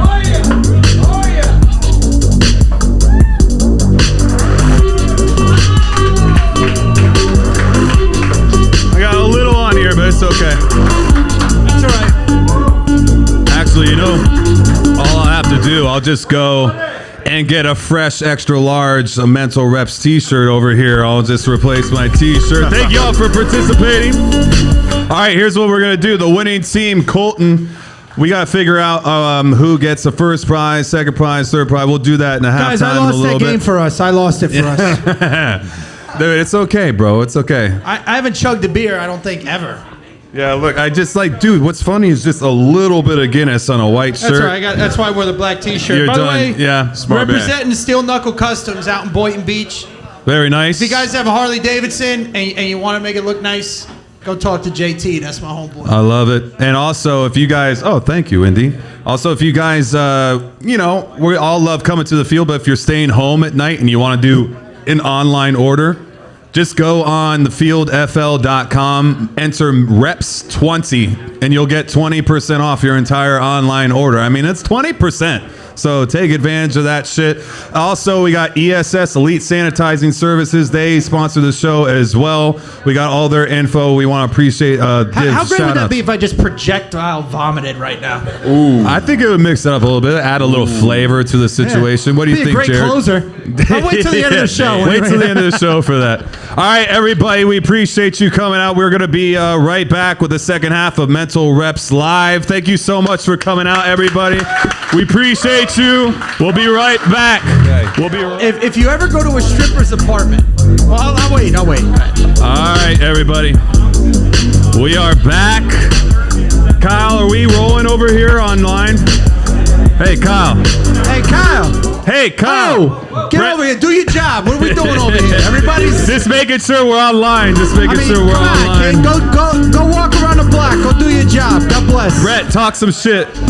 Kyle, what are you doing over here? We're trying to fucking do a show over here. Get this shit over here. Fucking, come on. Are we on? Oh, it's dead? That one's still going, though. Okay. That's fine. Wait, really quick. Can we lower that? Yeah. Kyle, what brand is that and what brand is that? Android. All right, so the Android battery lasts longer than the iPhone. Son of a bitch. Look at that shit. The fuck is going on? Let the smartphone wars continue. Oh, I thought. Never mind. I thought your face mask coordinated with the Miami Heat shirt. I'm a little disappointed right now. Hey, he's got a Mental Reps face mask on, bro. That's Come on. That's all right, though. You got to make up your fucking mind. You're already talking a bunch of shit about my merch over here. You got my merch over here. I gotta be honest with you, man. The brain kind of skeeves me out. All right, I'll be straight up with you. My buddy Jeff Dawkin, a good friend of ours, he designed this logo, and when he first showed it to me, I was like, you don't think they look like testicles, do you? Like, it looks like a little testicle thing going on. It's like you got an inner organ on your shirt. But like it works. He's like a brain. He's working out. All right, Brett doesn't approve of the logo. Now that we've got that established, we were just talking. I don't know. I thought that was a heart. I don't know. I didn't know what that was. Bro, it's not a heart. He said a heart, dude. Come on, bro. He does got heart. Look at him, man. I will say this: he's got a strong fucking stride. John McEnroe headband on. Yes, he does. He's got the nice McEnroe headband. He's got Mickey Mouse gloves, which is pretty strong too. Yeah, good call.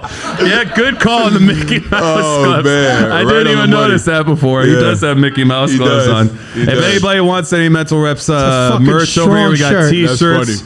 And my boy Colton, or where we got to hook him up with a T-shirt. Colton's strong. Colton would fucking... By the way, I apologize to whatever team was over here, but I lost that game for you. Yeah, you did. I did. You did. You misrepresented Plantation High. I did very, very much so. You misrepresented New Jersey, your original home, Plantation. Yeah, but no, fuck that. I'm from Broward, dog. That's what the fuck I'm talking about. Broward boy right there. Plantation all day, kid. That's what we're talking about. Dog. That's right. That's right. That's why Brett is a friend of the show. This guy is from down here in South Florida. He lives here. You're taking care of moms right now, right? Yeah. No. Well, yeah. Yeah. You did him dirty, dude. Man. No, come on, that's a beautiful thing. He moved. I've been sleeping on my mom's couch. Hold on, I've been sleeping on my mom's couch since fucking December, bro. Right? But here's the part. Here's what I'm trying to say. I bought the condo. That's exactly right. Understand? And then my ex-wife took the fucking house, so I'm stuck sleeping on a couch with my mother. But God bless. Best food, laundry's done, everything's great. Yeah, I can imagine. That's what we're talking about. Salute. Hey, Carol, salute. Thank you for the fucking hospitality. Yes. And guess what? There's no dishes in a sink. So that's what we were talking about off air. It's an old school. Yeah. So you were talking about the bathrooms are very important. No, like when you go to a girl, I'll set it up for you. Okay, go ahead. When you meet a girl and let's say that she's a good girl and you're gonna fuck her that night. Get a little wop. There's things that you go in the apartment or whatever that skeeve you out. You get skeeve outs. True. Right? So go ahead. So for me, my thing is, I always, first and foremost, I go into the bathroom because I have this. So I'm OCD. So am I, big time. Listen, I'm a neat freak. Yeah, man. Listen, I'm a neat freak and a clean freak. Indy am I not? Yeah, you guys. I don't have one hair on my asshole. It's trimmed. Go ahead. OCD. So the first thing I do is I go into the bathroom, and if the bathroom is dirty, I kid you not, I'm leaving because listen, my mindset is this: if the bathroom is dirty, it just makes me wonder about like what you got going on in between your legs. Yeah, you know what I mean? Like if the bathroom's dirty, because if you can't keep your bathroom clean, listen to me. If you've got that little ring, if you got that little fucking ring, what kind of ring you got around that badge? If you go into a girl's fucking bathroom and that little ring, I'm out. I'm out. Dude. Done. And listen, and we can be honest that women are just as fucking nasty as men. 10 times worse. Talk about 10 times worse. Hey, talk about the female bathrooms. Come on, Lily, right? Talk about the female bathrooms. They're nasty as fuck in there. I've heard all the stories. They're nasty, man. Do you ever really quick? You ever hear the expression that the greatest trick the devil ever played on society is that he didn't exist? The greatest trick women have played on society is that they're nice and they're clean and they're innocent. Cordial. They are fucking nowhere near that. Monsters. Awful. Dogs. I used to work in a restaurant and had to clean the women's bathroom. Oh. How the fuck do you have piss? You sit down. I mean, are you fucking breakdancing while you're peeing? It's spinning around. There's just piss. Say what, love? If she sits in a public bathroom, yes, that's gonna. I'm saying no, but you're. But do you guys treat public bathrooms like hotels? Yeah, like what you want to come on the VCR? You want to piss on everything? You hover. You guys don't dress it up? I get it. You hover. Okay. You guys don't dress it up, though? You guys don't dress the seat up, though? You do the Houdini. Listen to me. Women's bathrooms look like somebody got fucking killed. It's awful. Go ahead, I'm sorry. No, bro, I love that. And here's the other thing I was telling you. This is the best part. Okay. I don't know if you've ever clipped a stripper and you went back to her apartment. I don't know if if you've ever been in a stripper's apartment, it's the most depressing fucking thing on the planet. First of all, there's no furniture. There's fucking takeout containers everywhere. There's like a picture of her kid that she's trying to get back, right? I'm doing this all for him. And you're like, there's just shit all for him. You're like, what the fuck? Why don't you have furniture?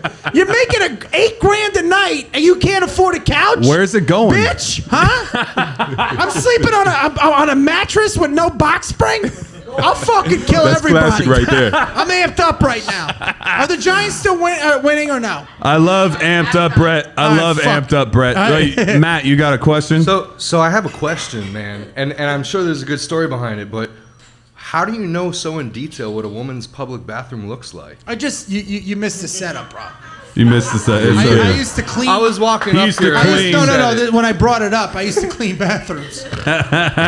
Matt's like, fair enough. Listen, good question, Matt. Good question, Matt. It was part of the stellar path of my fucking career. I'm a grown ass man in my 30s, wiping up fucking chicks' bathrooms with I don't know how they got piss on the stall. Listen, go ahead. Listen, another pet peeve of mine, and this could be with anybody. It's like when you walk in someone's bathroom. Snort there, bro. Yeah, he did. Thank you. I got the snort. Is when you walk in someone's bathroom and like you see like the little specks on the mirror. You're like, bro. First off, and they brush their teeth and why are you brushing your teeth that close to the mirror? Like, listen. I always observe like pictures girls send me. I'm like, listen. First off, if you're sending me a picture from the bathroom, I'm gonna trust me. I'm gonna enlarge that picture and I'm gonna observe everything that's in that bathroom. Listen.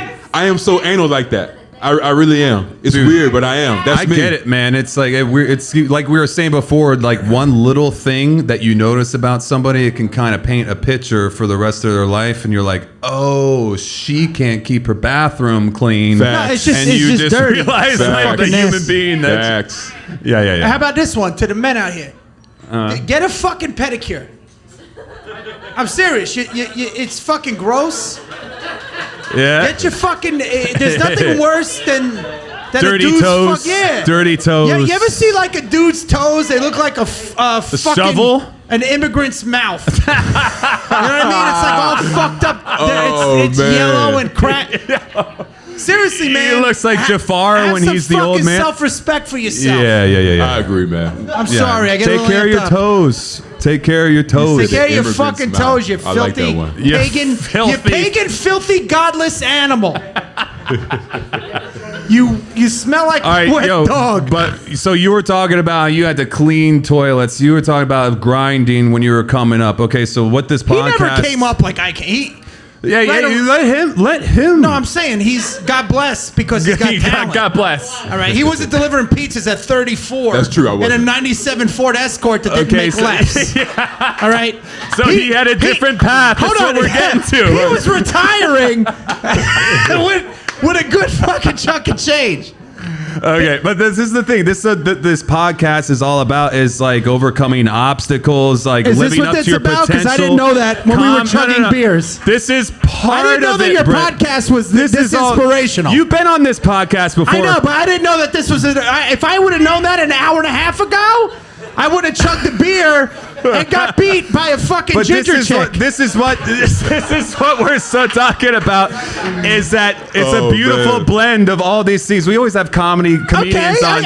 You've been on the show before, which anybody, I encourage you to go back. I got 2 episodes with Brett. We get into a lot of shit about his background and his past and shit. The whole thing is about and how the Jews own the banks, but that got edited out. But that's okay. Jews on the banks with the. I don't know. Whatever. It's just a joke. Oh, okay. Did I edit something out I wasn't supposed to? I remember we got into some shit though in that podcast. Like we aren't mentioning I forget. words. Who cares? Let's go. Yeah, we're good. But like, we're on a roll right now. Don't fuck it up with seriousness. Okay, so that's what. So listen, dude. Let me fucking. I know. I get it. It's a self-help podcast. Yeah, we're self-help here. Everybody, we got self-help books over here by the merch. No, dude, we're not taking ourselves too seriously. The idea is that if you're not trying to be a better person today than you were yesterday, then what the fuck are we doing here on this guys, planet? You gotta laugh throughout the whole. Fucking clap!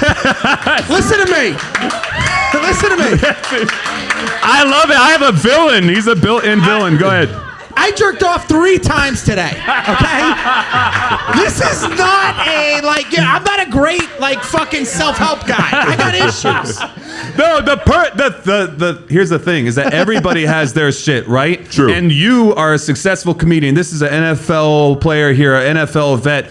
We are normal people. Everybody has their own shit, right? You've got your own shit. They've got their own shit too. No. I got way more shit than anybody in this fucking room. How do you overcome and become your best, the best it's called version? Alexa. Yes. Okay. That's the Brody. So this is the idea. I want to talk just like you were talking about. You had to clean toilets and shit. Yeah. Talk about a little bit of the grind and what it took to get you guys where you are now, because it doesn't happen overnight. No Kids nowadays, everybody thinks that everything happens right now. They want everything right now, and they don't realize the grind that it takes to get to where you're trying to go. So that's what I'm trying to ask you guys. Tell us a little bit about that. What you had to go through to become what you are. Man, my grind started back in West Palm Beach. I remember growing up, I think I played every sport imaginable. The first sport I played, I think, was baseball, but I sucked at baseball, man, because my hand-eye coordination was trash. Listen, if I wasn't taking walks, I was striking out. So from there, I went on to play basketball. How old were you at this point? I think I might have been maybe like 9 or 10. Okay, see, this is where we're going. Keep going. Okay. This is his grind. And no disrespect, but keep going. And then from there, I went on. I just bought a house yesterday, but keep going. I'm in my 40s, but that's okay. Go ahead. I'm sorry. Keep going. You're 9 or 10. You're struggling. You're struggling with hitting the fastball. I get it. Keep going. The slider was fucking you up a little bit. Yeah, that fucking change up really threw you off. Yeah. So then from there, I went on to play basketball, and I wasn't really too good at basketball. So we're at middle school now. Yeah, we are. Okay, go ahead. We're at middle school now because basketball, I was contesting everything, so I was getting fouled out of a lot of games. Almost every game, I was getting fouled out, just like that. And as a 12-year-old, that hits hard. It did, actually. No, I'm just he did. No pun intended. I'm joking. Keep going. He's in there. I'm sorry. Over here, guys, he's bleeding. He's telling everybody his life story at 12. Go ahead. I'm sorry. You good. And then from there, I went on and I played football, and I think football just kind of, I'll say this, I enjoyed the roughness of football because in basketball I was rough, but I was getting fouled out. I'm you know what I mean? So we're you're rewarded for what you're good at. Nah, I'll say about 13. 13 now. Okay. But you're getting rewarded for what you're good at. Exactly. Hey, we all have our paths. Yeah. No, fuck that. He deserves everything he got. No, for real, no joke. He deserves everything. We're fucking around. Go ahead. So then again, don't stop, Brett. No, he's good. Listen, I love the comedy, man. I love it, man. This guy's killing me over here. That's what we're saying. So I went on to high school, and high school turned out great. But for me, the real grind really came in college because college was like the first time, being on your own. And listen, I remember a lot of times eating off that damn Wendy's dollar menu, which was good, by the way. Okay. We're talking about a little double stack, a little value French fry. Because I'm going to say back then, if you lived off campus back then, and again, I don't know how the fuck I lived off the money that they were giving us back then. Well, we're in college, right? Yeah, we're in college. Okay, but see, dude, there is a grind. Nah, listen. Shit because listen. In college, back in 2001, actually I moved off campus 2003. Living in Miami is expensive. I had a roommate. They were only giving us per month. Oh, sorry. Shh. Guys, come on. Nah, so they were only giving us, I kid you not, like $1,100 a month to live off of. Get the fuck out of here. I kid you not. In college? A month, yeah. And that covered rent? Well, did you have a meal card or a meal table? Listen, it was supposed to. It was supposed to. So mind you, again, you're like about maybe 19, 20 years old, and you have no fucking idea how to manage any type of money. And again, because listen, I kid you not, we got paid on the first of the month.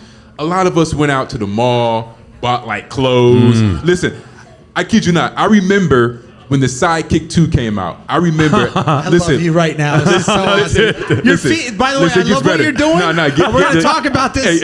I love what you're doing. It gets better.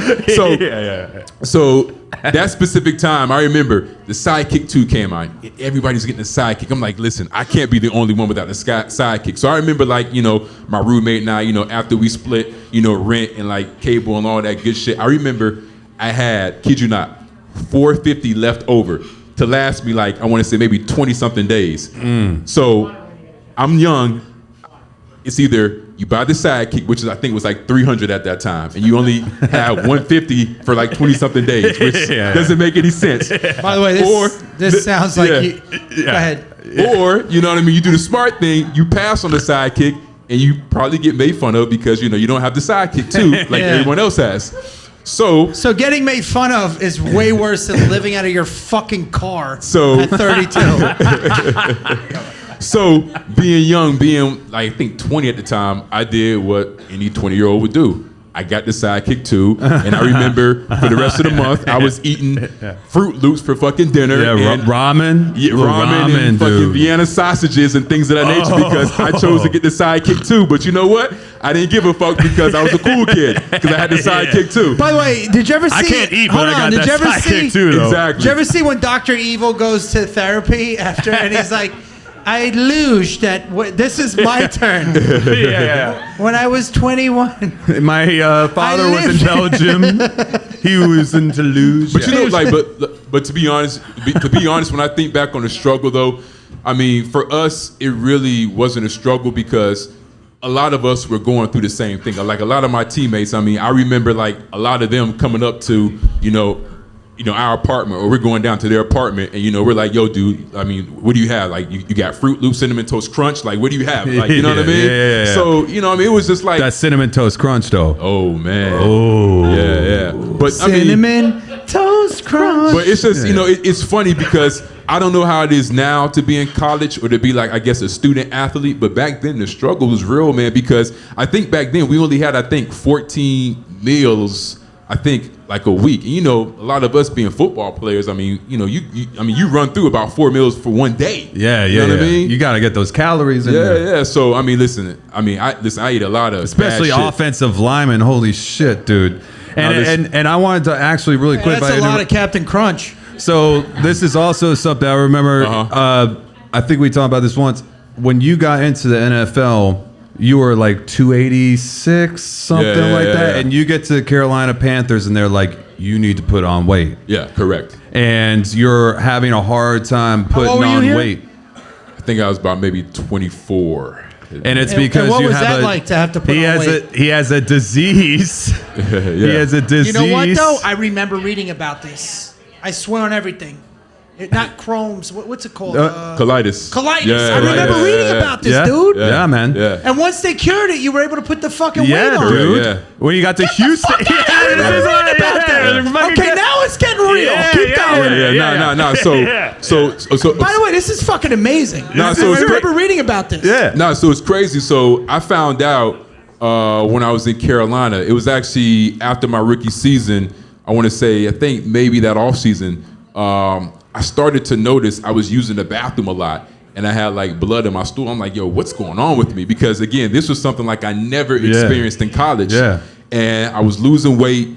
I think at one time I even got down to, I want to say 260 something. And like, you could tell I was sick, man, because I was just, again, like I didn't have no stamina, nothing. So they were trying to, they put you at the training table, everything, and it just wouldn't gain. No. Listen, the thing about it is when, they drafted me, they had no idea I had the condition. And again, didn't know, right? Again, I didn't know, you know what I mean? So I went through my entire rookie year, and again, I was just trying to put on weight and everything was fine, but I started to notice a difference, I want to say, I think that offseason as far as in 2007. And I went to them, and they had no idea. Because mind you, when you're drafting a kid, you make sure that, you do your background check. Like a lot of scouts and a lot of teams, they're going to know probably more about you than you know about yourself. You know what I mean? Because they're going to ask around. Ireland questions. By the way, that happens when you try and get into Canada.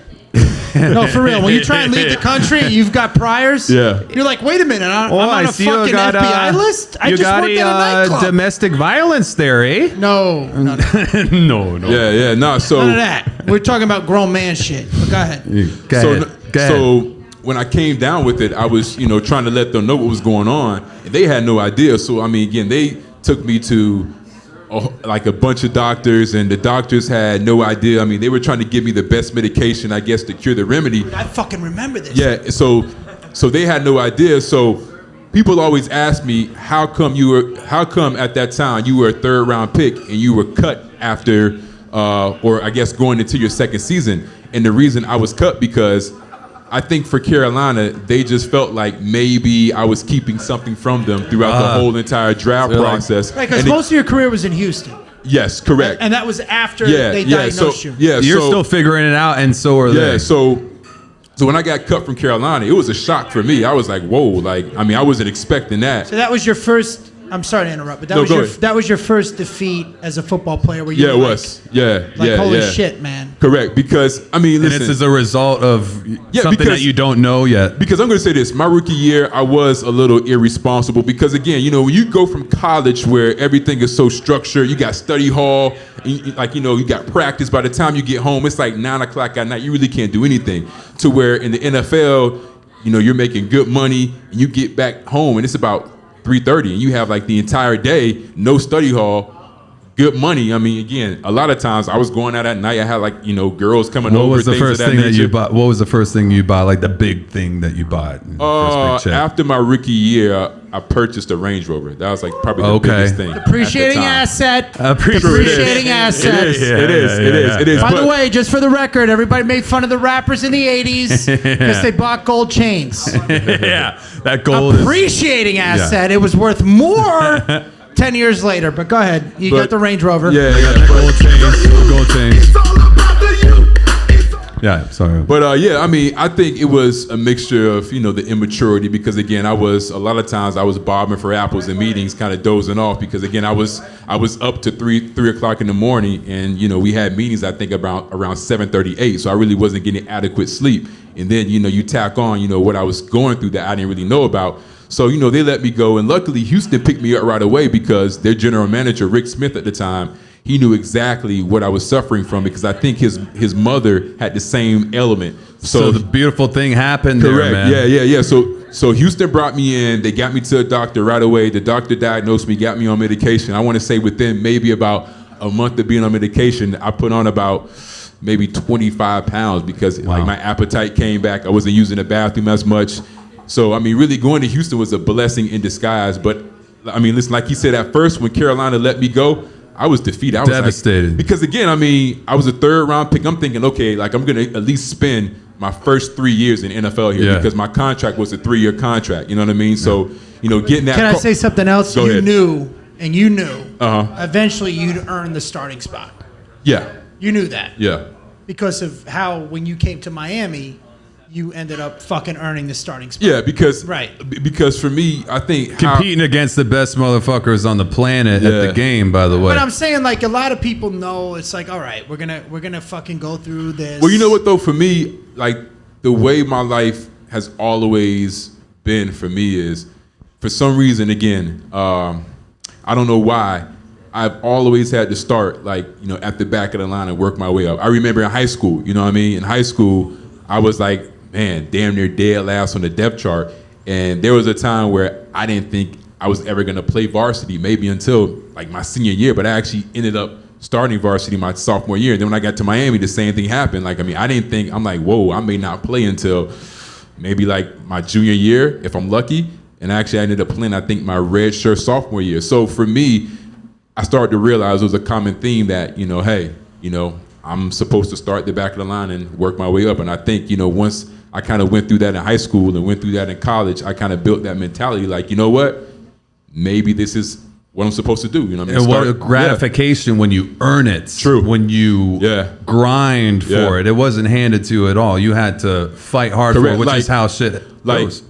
Another thing, too, my first NFL start, a lot of people don't know this, I didn't get my first NFL start until my 4th year in the NFL. So, again, that goes back to starting at the back of the line, having to work your way up. And, again, that's something that just kind of always followed me through high school, through college, and even the NFL. Because I tell a lot of people like, whoa, hold on, like what? Like, you didn't get your first start to what? I'm like, yeah, I didn't get my first start in the NFL. Still got that league minimum, though.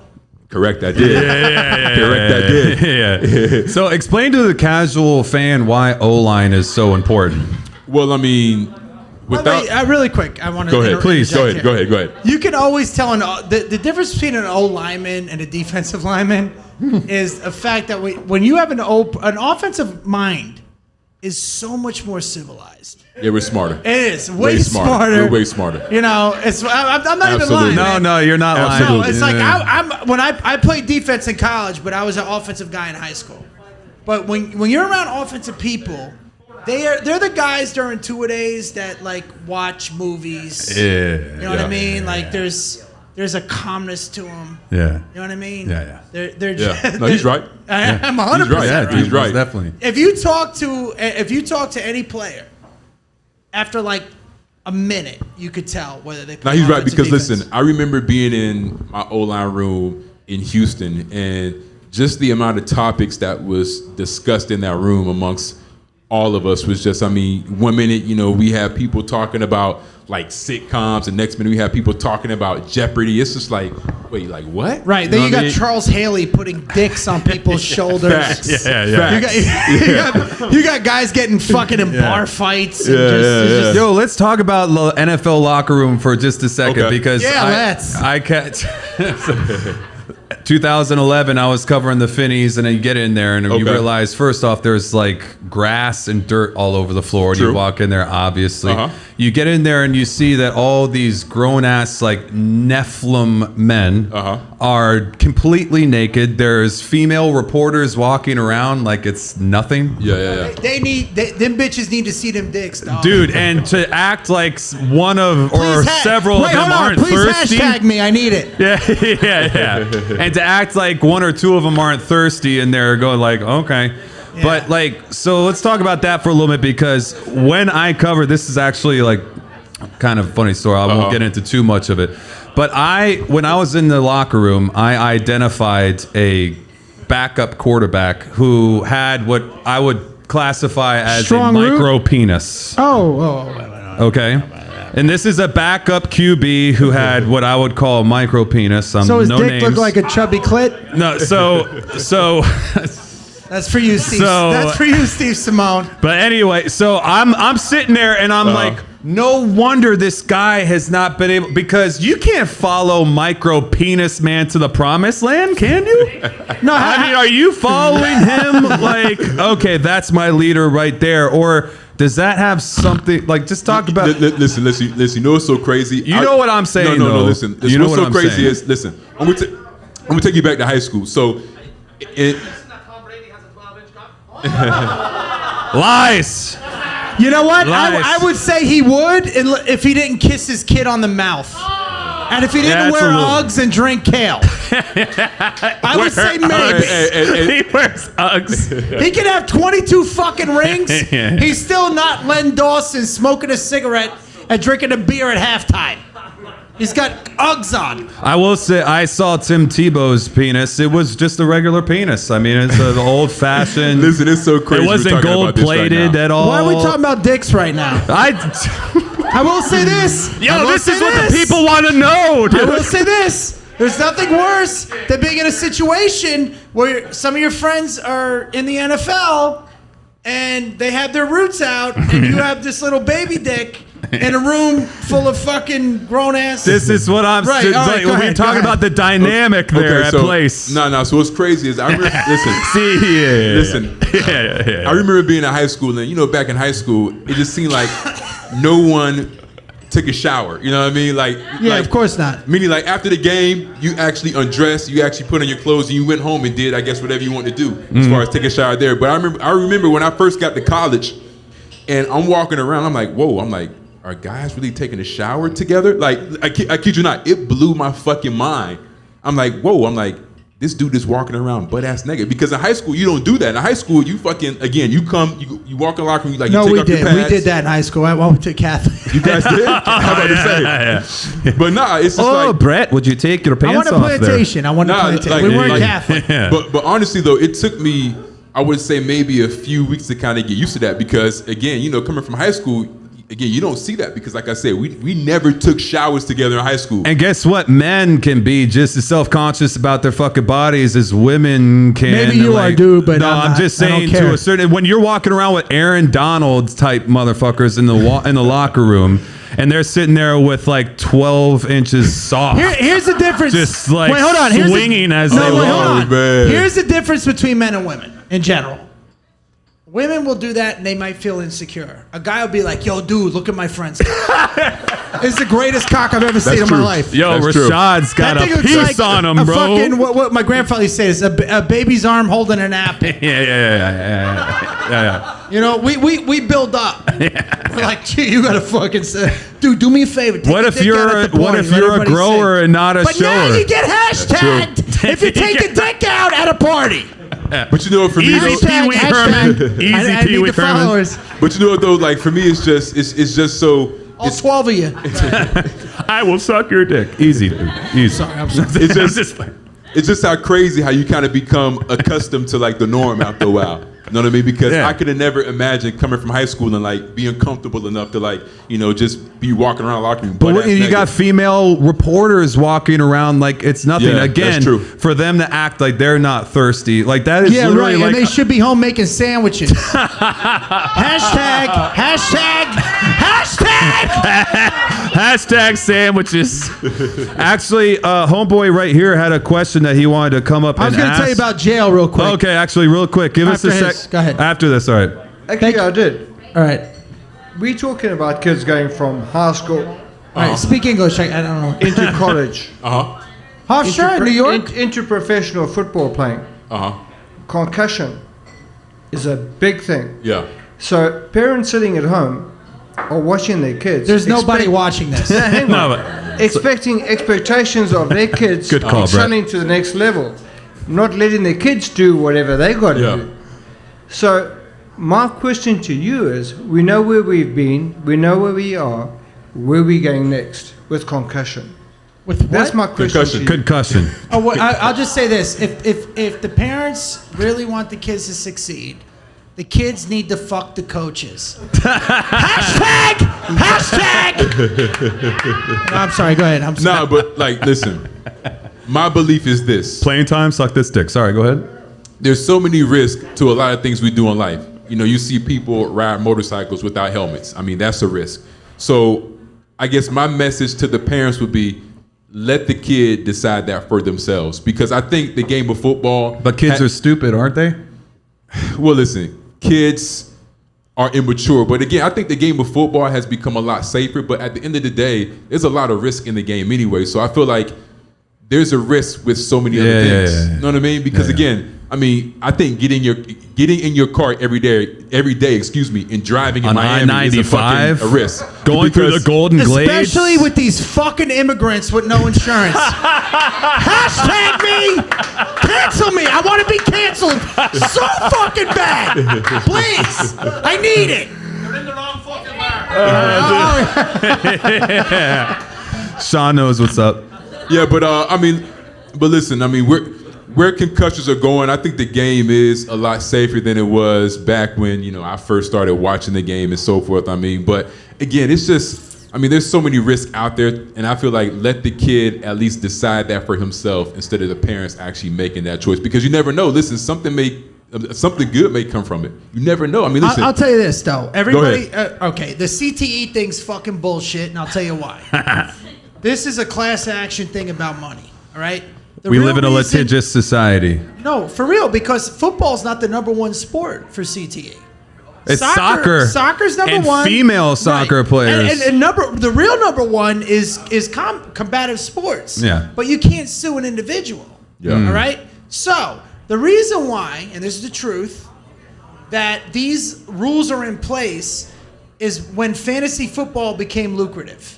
When fantasy football became lucrative, and you can market, it's in the early 2000s, that they stopped, they started protecting the quarterbacks so you could fucking throw 5,000 yards a fucking season. Yo, if Dan Marino played in today's league, if Dan Marino played today, he would get 6,000 yards, all day, bro. all day, all fucking day, bro. all day. Drew Brees has benefited from these rule changes more than arguably the only anybody. one that's benefited the most is Tom fucking Brady. Yeah, all right? that's what And let me tell you something else. I like Tom Brady. I really do. I love his story. I love everything. I hate Joe Montana with a passion. Fuck that guy. As a Cowboys with his fan, Skechers too. He ruined my childhood worse than my fucking father did. But I will say this. There's no fucking way Tom Brady gets goddamn 8 Super Bowls, whatever he had in the 80s and 90s. It's not going to happen. No. It's not going to fucking happen. No. And by the way, you see how shook he was against the Saints? He threw a pick six. Yeah. I saw that. Yeah. Saw that. Yeah. He's a system quarterback. Who He's missing Belichick right now. Get it off your kisses his chest. kid on the mouth. Get it off your chest And he right wears now. fucking Ugg boots. Get it off your chest right And now. I'm embarrassed for him and for the state of Michigan. I feel like in honor of that. I don't even know where that came from. But hashtag me and cancel me right now. Please, I need it. Because when you say Miami, we're talking Super Bowl. So this is We're Dolphins. I'm not in on Miami this. Dolphins. The worst song ever, man. Miami Dolphins. Fuck you. Miami Dolphins number 1. Right. Because we're the Miami Dolphins. All right, let's talk about your undefeated season. You want to talk about your undefeated season? Yeah. Okay. Holy cool. 1972. 1972 in January, you actually lost to the Cowboys 24-3, but we won't talk about that. Let's talk about the fact that you guys played one team over 500 record. That was the New England Patriots. That was it. Hey, could we talk about what the Cowboys have done in the last 25 years? Well, let's talk about what the Dolphins have done in the last 40. Listen. Miami Dolphins. Miami Dolphins. We won a Super Bowl in 73. That's what we are still riding off my of, bro. bad, I fucked up. 47 years you We haven't won are a Super Bowl. still riding on 72 Dolphins and I Dan know you are. Marino. And bro, growing up in South Florida, Dan Marino's just my guy. He's the But he's the reason why he pinnacle never of had a everything. 1,000-yard rusher, by the way. Well, Facts. he might be the reason, but dude, did He is. You know why? put anybody From his- around him? From exchange to quarterback to running back. One of the slowest. Are you going in to try and NFL talk history. about Troy Aikman? Are you trying You to mean talk about a 3-time Super Bowl winner? Yeah. But pocket Wait, you're talking presence. about. You're talking about. Hold Pocket on. presence. People don't know this. Okay, Troy Aikman ran the fucking wishbone at Oklahoma before he did. transferred to UCLA. Uh-huh. One of the most mobile quarterbacks in NFL history, but he chose not to run. But when he did, it's why he had 82 concussions. Listen, you guys got Jimmy Johnson. You were sexy in the mid-90s. I'll give you that. You were But sexy. we were, but that's only because the media made it that way. We were a joke until we became sexy. Since But with Landry. we made sexy. We listen, and that's. Here we fucking go. I'm gonna tell We you right made now, sexy. dude. We took Miami football and brought it to the NFL. We took defensive backs and made them linebackers, and linebackers we made them fucking defensive tackles. Okay. We were all about speed. And the other thing is, as Jimmy Johnson said, if he had his pick of any quarterback when he was recruiting, and that's his talent, by the way, Yes. his talent. I mean, well, you're going to draft Leon Lett from fucking Emporia State or fucking Larry Allen from Sonoma State. Yeah. You know talent. Yeah. He wanted Troy. Because Troy was mobile, he was accurate. By the way, still the highest postseason fucking quarterback rating of any quarterback. Listen, I'll 3-0 give you in that. Super Bowls. Look at what he had around him. Look at what he had. If Dan Wait, hold on. Marino had Joe Montana or Troy Aikman's teams, really? he would have won. So let's see this then. several Let's Super see this Bowls. then. Let's talk this. I'll stand by that. Okay, no, that's not how it works. First of all, and he'll vouch for it. Football is not like the NBA, where one guy. Rashad, you're on my side. Remember, sorry, go ahead. No, Brett. I'm saying. Be objective. He has a point. Be objective. He has a You point. need at least 9 guys doing their job in order for a play to work. Correct. Okay? Most definitely. Now, all the offensive line, with the exception of Larry Allen, who came later, and by the way, people think Eric Williams, Larry Allen and Eric Williams only played 1 season together. That was it. Okay? And he had Step in 91. All the rest of them were drafted by Landry. Michael Irvin was drafted by Tom Landry. Okay? That's But hold on. But keep in mind though, the Dolphins had a chance, but the Dolphins, they just can't get past Jim Kelly and Thurman Thomas. Yeah, no, we couldn't. You know what I mean? Yeah, no, And by you're the way, right, Thurman dude. Thomas did not. He took himself out of the Super Bowl You're with right. stomach cramps. Like, I'll say this. Emmitt Smith is not. By the way, Because, again, the Dolphins, I feel, they had some good. So the Dolphins, I feel, they had some really good teams under Dan Marino, but again, they just couldn't get over that hump of They what couldn't. was Jim Kelly, Thurman Thomas, Bruce Smith, Andre He Reed. had Thurman Thomas, Bruce Yeah. Smith. He had all them motherfuckers. And Right. Don Shula should have surrounded, and our GM should have surrounded him with something better, because the fact fair. that man does not have a Super Bowl is a fucking travesty. who doesn't? Because Dan Marino, he's the best Listen, pure man. pocket passer. Absolutely. Dan I agree. Marino's Pure the best. pocket passer. Dan Marino's the best pure pocket passer. Pure passer in NFL history. Dude, the Just release. I agree. Just like Quick Barry release. Sanders is the best pure runner. Barry was sexy. Oh, he was a great runner. The best Man, that's running tough, back. man. Running back. No, fuck that. Walter Thurman Payton's Tom- number yeah, one no. all day. No, Emmett's not. Emmett never had He never had breakaway speed. Okay, I like and you will Walter. never see a highlight reel I like of Walter. Emmitt Smith making a fucking one-handed catch with his feet on the sidelines. Here's why Walter Payton, I and like I'm Walter. a Cowboys fan, is the greatest Over running Gale back Sayers, of all time. over All Gale, time. over He Gale, will over outrun you. Emmett, He will run over you Barry. over. Okay. Here's the thing: people don't know about Walter Payton. Okay. Okay. Or younger people. All right. He'll run you over. He'll outrun you. He'll make a one-handed catch with his fucking toes on the sideline. But they also had plays designed for him to play quarterback. And I don't mean a fucking rollout and a toss. I mean in Like the pocket original Wildcat? on a no. Like, in he the was pocket on a 40-yard fucking rope. Nobody. Okay, so listen, I got a question for you. Yes, sir. So, since you had that little rant earlier about God's favorite child, who I call Tom Brady, TB12, God's favorite child, because everything Right. goes perfect. And by in the way, his the life. argument Okay, is here's the argument with him. Who made the deal with the devil? Was it Brady? Was it Belichick? Or was it Kraft? Okay, Well, so- we'll get to that later. Okay, so I let me think it ask was you. Kraft. It was Kraft. Okay, so let me ask you this: where do you rank him among quarterbacks? It's very difficult because you can't. There's layers. There is. I agree. There's layers. You can't help. He can't help when he played. He is literally. If we're talking about per capita. Say what? it. Say it, Sean. We passed on Drew Brees that year in the draft because he was injured. What a fuck. Oh, the That's true. elbow. Well, that- 2009. All right. yeah, But see, we took Dante Culpepper Wait, over. hold on. You can't. There's layers to it. Thank you, Nick. So if we're Saban. talking pound for pound and per capita, Tom Brady's the best ever. I agree. All right. Yeah, I agree. You have to do that. Yeah, you have can't, to. You can't deny him that. Just based off of the accolades, believe me, how Right, much it right. upsets me to say it. Like, Just like you based could- off the accolades, if you, you're you talking- can't It's just- argue it. listen. Right. You can't argue that pound for pound. Listen, I agree because for me, But the greatest quarterback of all time is Joe Montana. Hands down. Wait, really quick, guys. Yo, Rashad, you're I'll gonna tell you right now. listen, what do you gotta say? And about I hate him. I hate him. listen. High school Yo, championship. Fuck Hold Joe on. Montana No, and his no, Skechers, his no, little listen, roll Skechers. listen, Fuck it's not- that shit. listen, it's not that. The reason. Go ahead. It's not that. The reason I'm put. next, though, but Go ahead. No, listen. The reason I have again, I'm not a Brady fan, but the reason I have to respect him and put him so high because to see what he's done in these Super Bowls In this era. in this, oh, you're In right. the era where you can't touch the quarterback. Okay. You can't touch the Okay, receiver. listen. Go ahead. Listen. I hear No, that. it's not. It's different. Hold on. Listen, I hear that, and I agree with you to a standpoint. But for that man in so many Super Bowls to bring his team back under pressure the way he had, and It then- breaks my fucking come on, heart more than 28 to anybody, fucking bro. 3. Listen, Just watching that guy guess beat too. our ass listen, for decades. I kid you not. Okay. That You're not a gambler, though, right? Hold on. You don't gamble? Hear me out.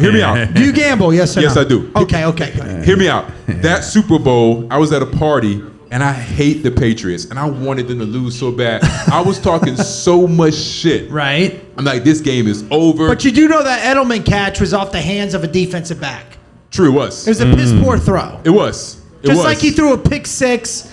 Go ahead. It was, but he had help with the comeback. But again, Yeah, he did. Listen, And it wouldn't have happened if it wasn't for him. The refs threw 3 flags, 2, they gave him first downs that were bullshit. The last one was real. But the point I'm trying to make is, And I can't remember. $1,600. The point I'm trying to make is how I judge a quarterback. I judge a quarterback about what he does in the postseason and what he does when he's under pressure in the postseason. Because again, there's so many quarterbacks nowadays, and even back then that we saw were great regular season quarterbacks.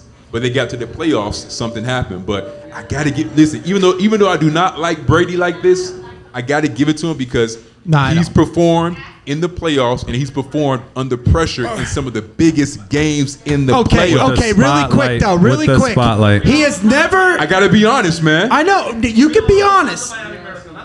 Sean, what were you gonna say, brother? Go ahead. Yeah, that was pretty really much our quick, Super Bowl. Yeah. Here's what people don't realize about Montana. First of all, hey guys, he's never thrown an interception in a championship game. Okay. Ever. Also, it's what LT said.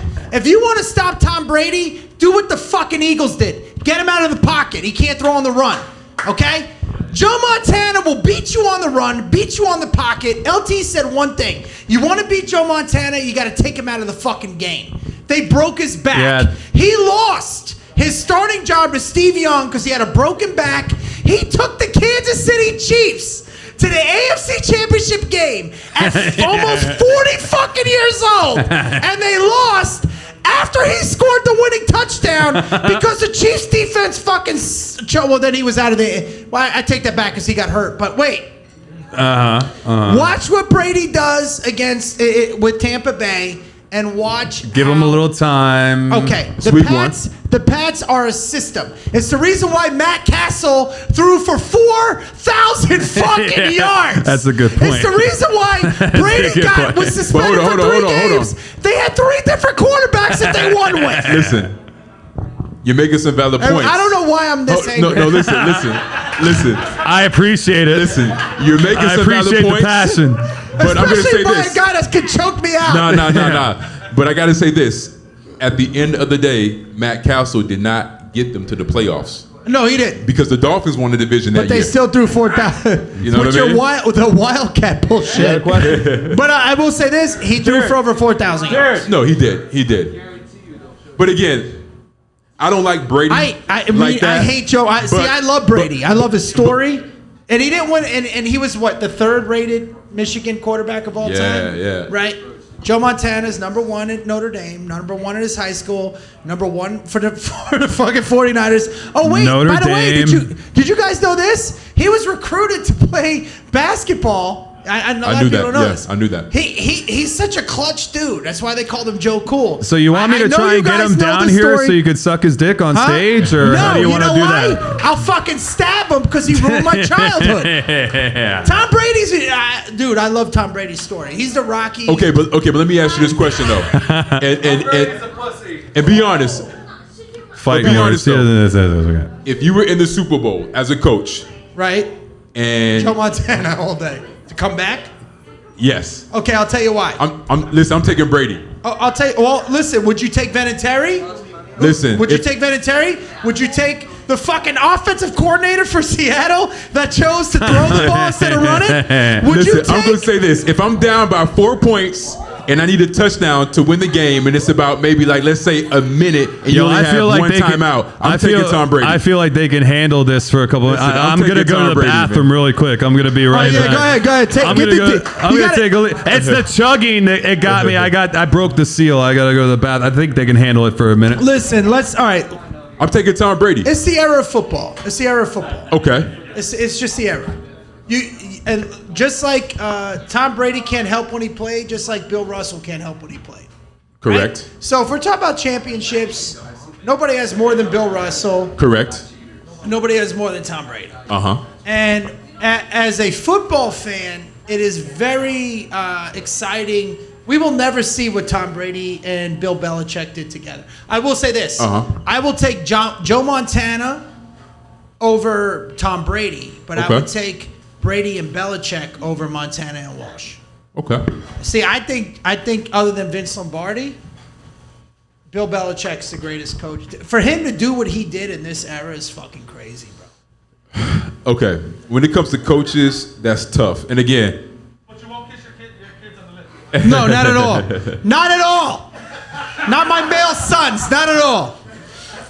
For me, when it comes to coaches, listen, I have a lot of respect for Bill, but man, I mean, what Don Shula did, I mean, you can't deny that, man. I mean, the well, let's amount talk of about wins. Tom Landry then. Let's talk about reinventing the shotgun, See, Tom Landry was an expert. But let's talk about wins though, because wins is really what counts. I mean, talk about Don Shula, the most wins. He also took over a Colts team from Weeb Ewbank that was already winning. But hear this out. I think Don Shula with the Dolphins only had 2 losing seasons. That's insane for a head coach that was with the team for over 20-something years to have only 2 losing seasons. We're gonna have to go to the records on this. Okay? That's crazy to me. Because Tom Landry went to 20 years of straight playoffs. Oh, here we go. Lion Landry.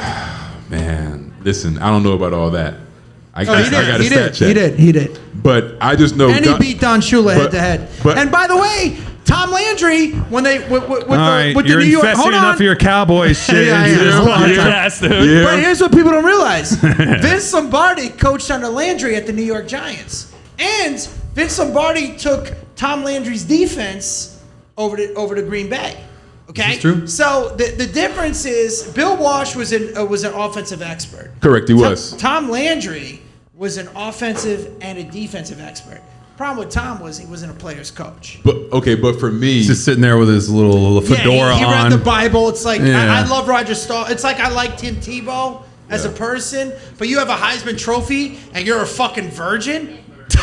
You know what I mean? It's embarrassing. You know, You should be fucking everything. Dude, I was sitting He's an there. You embarrassment to know all what's- men. Going back Just to like Tom Brady with his Uggs. Going back to the locker room shit, like it was so crazy. I see Tim Tebow walking out of the shower or whatever. Not to like, this is like, as he knows, this is like, you shouldn't talk about it too much.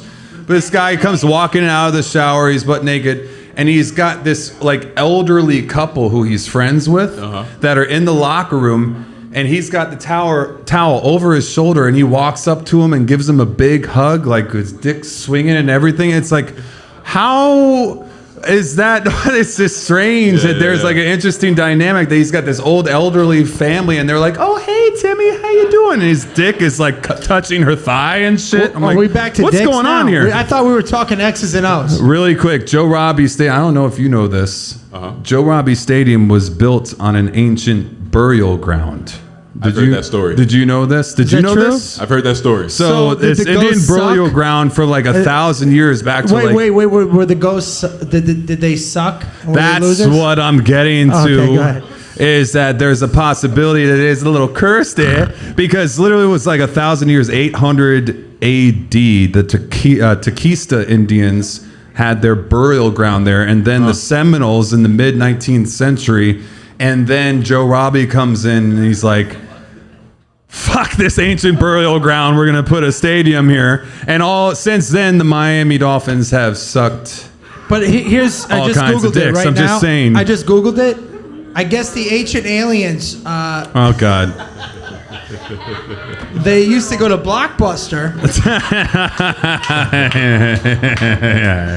And I guess they never rewinded when they brought the tapes They didn't back. rewind. No, they didn't They rewind. weren't kind. And Hunzinger was fucking really pissed. Yo, his little crater face, Yeah, bro. yeah, He was not fucking around. He looked like Freddy Krueger a little bit. Yeah, a little Freddy Krueger vibe going on. By the way, here's the crazy part. Let's get to this discussion. Okay.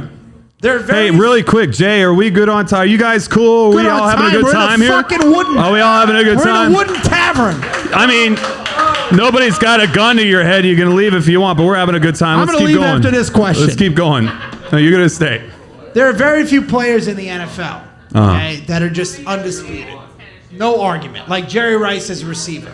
Correct. Okay. Facts. Who else? Who else could you guys name? Ooh. By position?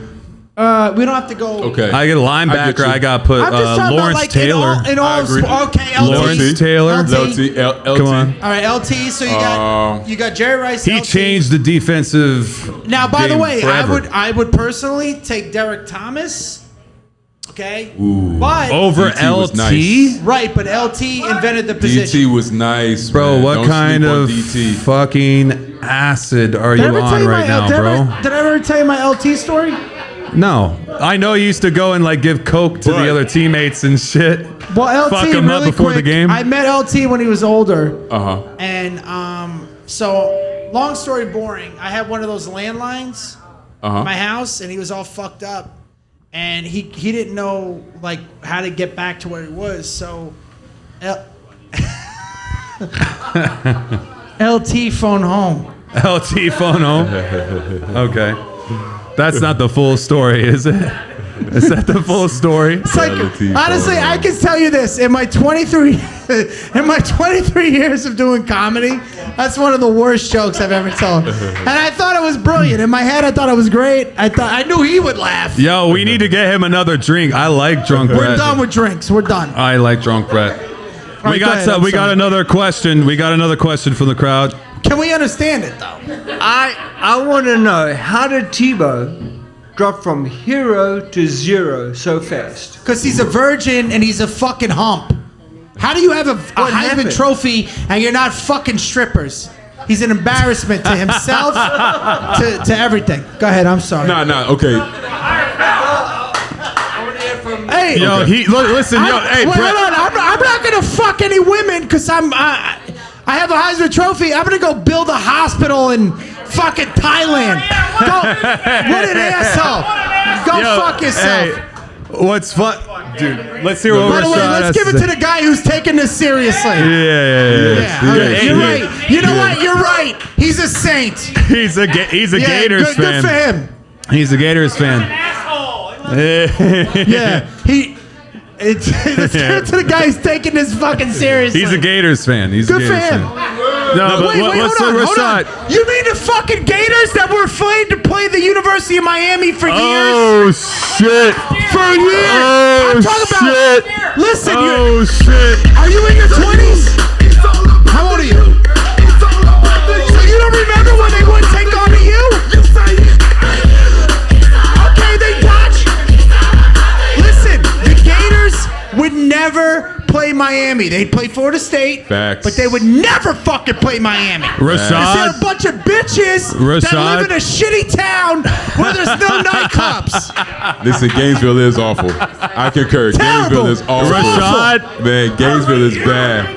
Yeah, I'll tell you this Gainesville much. is bad. All the fucking strip clubs in Alachua County, the bitches wear bottoms, and it's embarrassing. And you don't have any good rappers. You're absolutely right.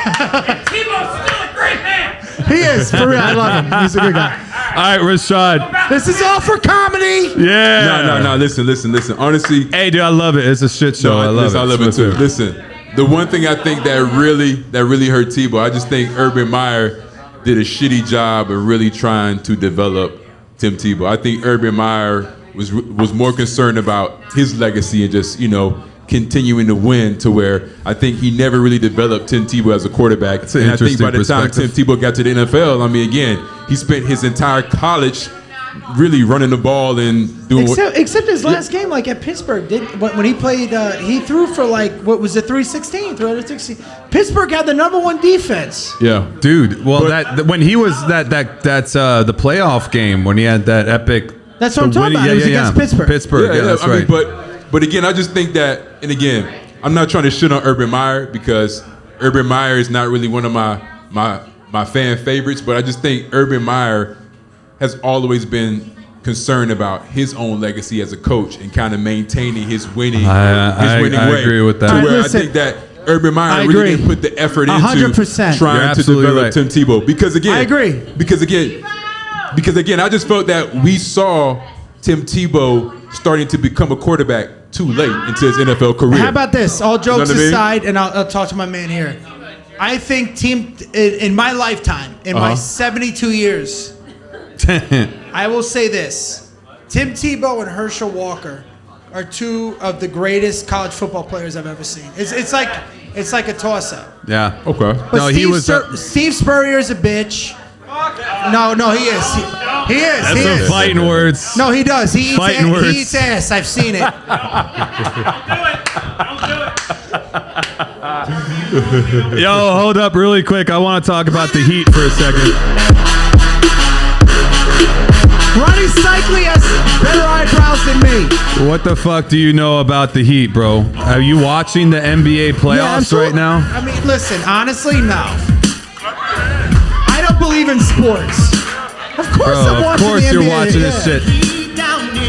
Eastern Conference Finals. Who I got? We're about to play Boston. Okay, like which we got the win against them at the end of the season. Just really, I want to talk a little bit more sports before we get out of here. So let's talk about this young, hungry Heat team just for a second. We play Boston in the ECF. Lakers eliminate Houston. You got Nuggets game 7 with the Clippers tomorrow, but that Heat Lakers finals is pretty sexy. Dude. Can't wait, bro. That's a sexy finals right there. You are calling it already. Heat Lakers. What are you saying? What do you think? Oh man. Listen, this Heat team has been a completely different team in the bubble, and I think it's kind of hard to go against them. I mean, they're what 7-1 right now? 8-1. 8-1. I mean, oof. Yeah, 7-1. 7-1. No, 7-1. We had to have won 8 in order to get to the Eastern Conference Finals. Okay, you're right. 4-4. Man, but you know what? I think it's a toss-up, man. I mean, again, I can be Homer and I can say, Heat in 6, but man, Boston's tough. So, Kemba I don't know, Walker, man. I mean, listen. I'm gonna have to go against the Heat. I'm gonna pick Boston in 7, man. Oh, fuck you, Boston dude. In 7, man. Fuck you. Listen, I disagree. I think Harold Miner's gonna have a breakout game. I think Ronnie time here in Miami. I think Ronnie Cycli's coming to play. Ronnie Cycli's not fucking around. Get Matt Geiger out there. Matt Geiger. Little Harold Miner. I already called him earlier, but Matt Geiger was there. Yeah, the Matt Geiger. Bimbo Cole. I'm just saying. Yeah. I love it, dude. Well, obviously, okay, so we feel good about the sports. Like, what are we the Marlins are fucking doing their what the fuck are we talking baseball for? Hey guys. Yeah, so. Hey guys, you want to watch baseball? You want to watch a game at fucking 2 o'clock in the afternoon on a Wednesday? Yeah, and. That sounds fun. You want to go 78 and fucking 62 and still make the playoffs? Yeah. Ooh, what a great sport. Derek Jeter has some awesome sunglasses, though, so we got that going for us. It's pretty cool. And, I don't know, dude. I think that we covered. Everybody feel good about sport. Any other questions? Who the fuck cares? Regarding sports? Any other questions to come on up to the host table? We got a little something we got planned. Go ahead, Matt or Brett. Nothing. Did you call me Matt Geiger? Please tell me you did. I look more like Ronnie Cycli. He did. He said Matt. Yo, Cycli is a fan of the podcast. He listens. And he's a DJ, right? Yes. He's a DJ. He is a DJ. Legit. Got a question. All right, what's up, buddy? I just want to thank you for bringing all this crap up, which is behind the scenes, we don't hear about. You bring it up. Thank you, sir. And that's what we want to hear. Right? That's what it's about, man. Yeah, man. The whole show's about, man. Thank you, sir. Appreciate that. I love this podcast. Like how much ass Rashad got through his lifetime just from being a NFL player. Can we talk about how beautiful your teeth are for a second? You got some incredible teeth. Have you ever had a cavity? No. Me neither, dog. I'm OCD, man. Yeah, dog. Brush, floss, mouthwash, Respect. all the time, man. Respect. All right, Brett has done this before, but we're going to do a little something with Rashad here. We got a little something we call, it's called Hater Hall of Fame. I like to keep the show positive, obviously, but you need a good avenue, a good platform in order to get that hate out, because it's going to come out one way or another. You always feel good as a result of it. Are we going to talk about Tom Brady versus Joe Montana? Possibly. But it's something, it's meant to be positive. You got some shit that's bugging you. It could be something going on with society right now. It could be something about yourself, some human behavior. Just get it out. We do a little something called Hater Hall of Fame. I hate you guys. I hate you. I don't even know you. You're talking and I hate you. What's pissing you off today, Rashad? What's going on? Well, not really today, man. It's actually, I hate, okay, so I know you can attest to this because, you grew up in the 90s and so forth. 90s, 70s, dog. 70s, 80s. My bad. Well, listen, 80s, I'm going to say this. You're more 80s. You grew up in the era where you 80s. saw the NBA when fouls were actually real fouls. Absolutely. And one thing that has been bugging me just throughout this whole, I guess, bubble NBA is just the flopping, man. That fucking goes on now in the NBA. Okay. Man. I mean, Terrible. Listen, that bothers the fuck out of me, man. Because again, I grew up where you James have Harden. Listen, I grew up where you have fucking Anthony Mason fucking clotheslining Michael Jordan. Hell You know what I mean? Preach. Hell yeah. Or Preach. Charles Oakley, Larry Johnson. I mean, Dennis Rodman, the Pistons. You know what I mean? Again, man. I miss those days of the NBA, man. Well, here's I really the thing do, I man. will say, because everybody talks about LeBron. Okay. Here's the thing with LeBron. And in his defense, no pun intended. If we played defense today, like they did back then, he'd be defensive MVP. He'd be throwing people around. But there's no fucking way Curry, they're not getting off. And back in the old 52 school, fucking no, threes. they'd be It's like not gonna Reggie happen. Miller type. Right, like, it's not gonna happen. Yeah, It's not gonna happen. No, like I for agree. LeBron to be able to be that big and be able to run the point, cover any position on Jordan, the court, listen, like that's I think so unique. I know for a fact. I've been watching basketball a long time. I think Jordan's the greatest player of all time. But if agree. I had one pick, it would be Magic. Okay. 'Cause Okay. He played all 5 positions. Okay. You know what? But I Okay. will say this: if Kobe didn't go to Adidas, we would be talking about Jordan and Kobe, who was the best player of all time.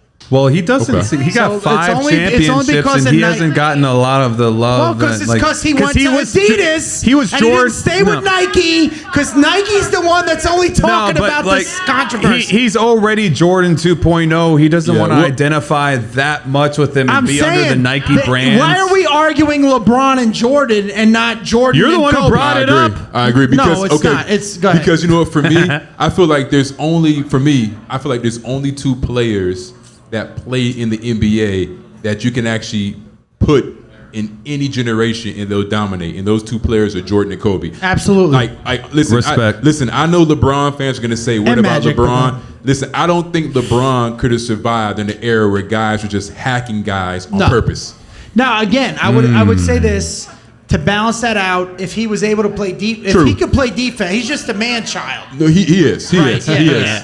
But there is no comparison between him and Kobe. Yeah, And I if agree. Kobe didn't switch to Adidas, because Nike's the one that keeps this debate going, because he owns both of them. Okay. But do you want, if you're Kobe, do you want every one of your shoes to be under the Air Jordan brand? You want to create your own shit. I'm not talking about a marketing aspect. I'm just saying is that. My I'm elbow just hit saying that. I'm just saying that if you really want to make a legitimate Interesting. argument of who's the greatest of all time, LeBron is maybe 5th.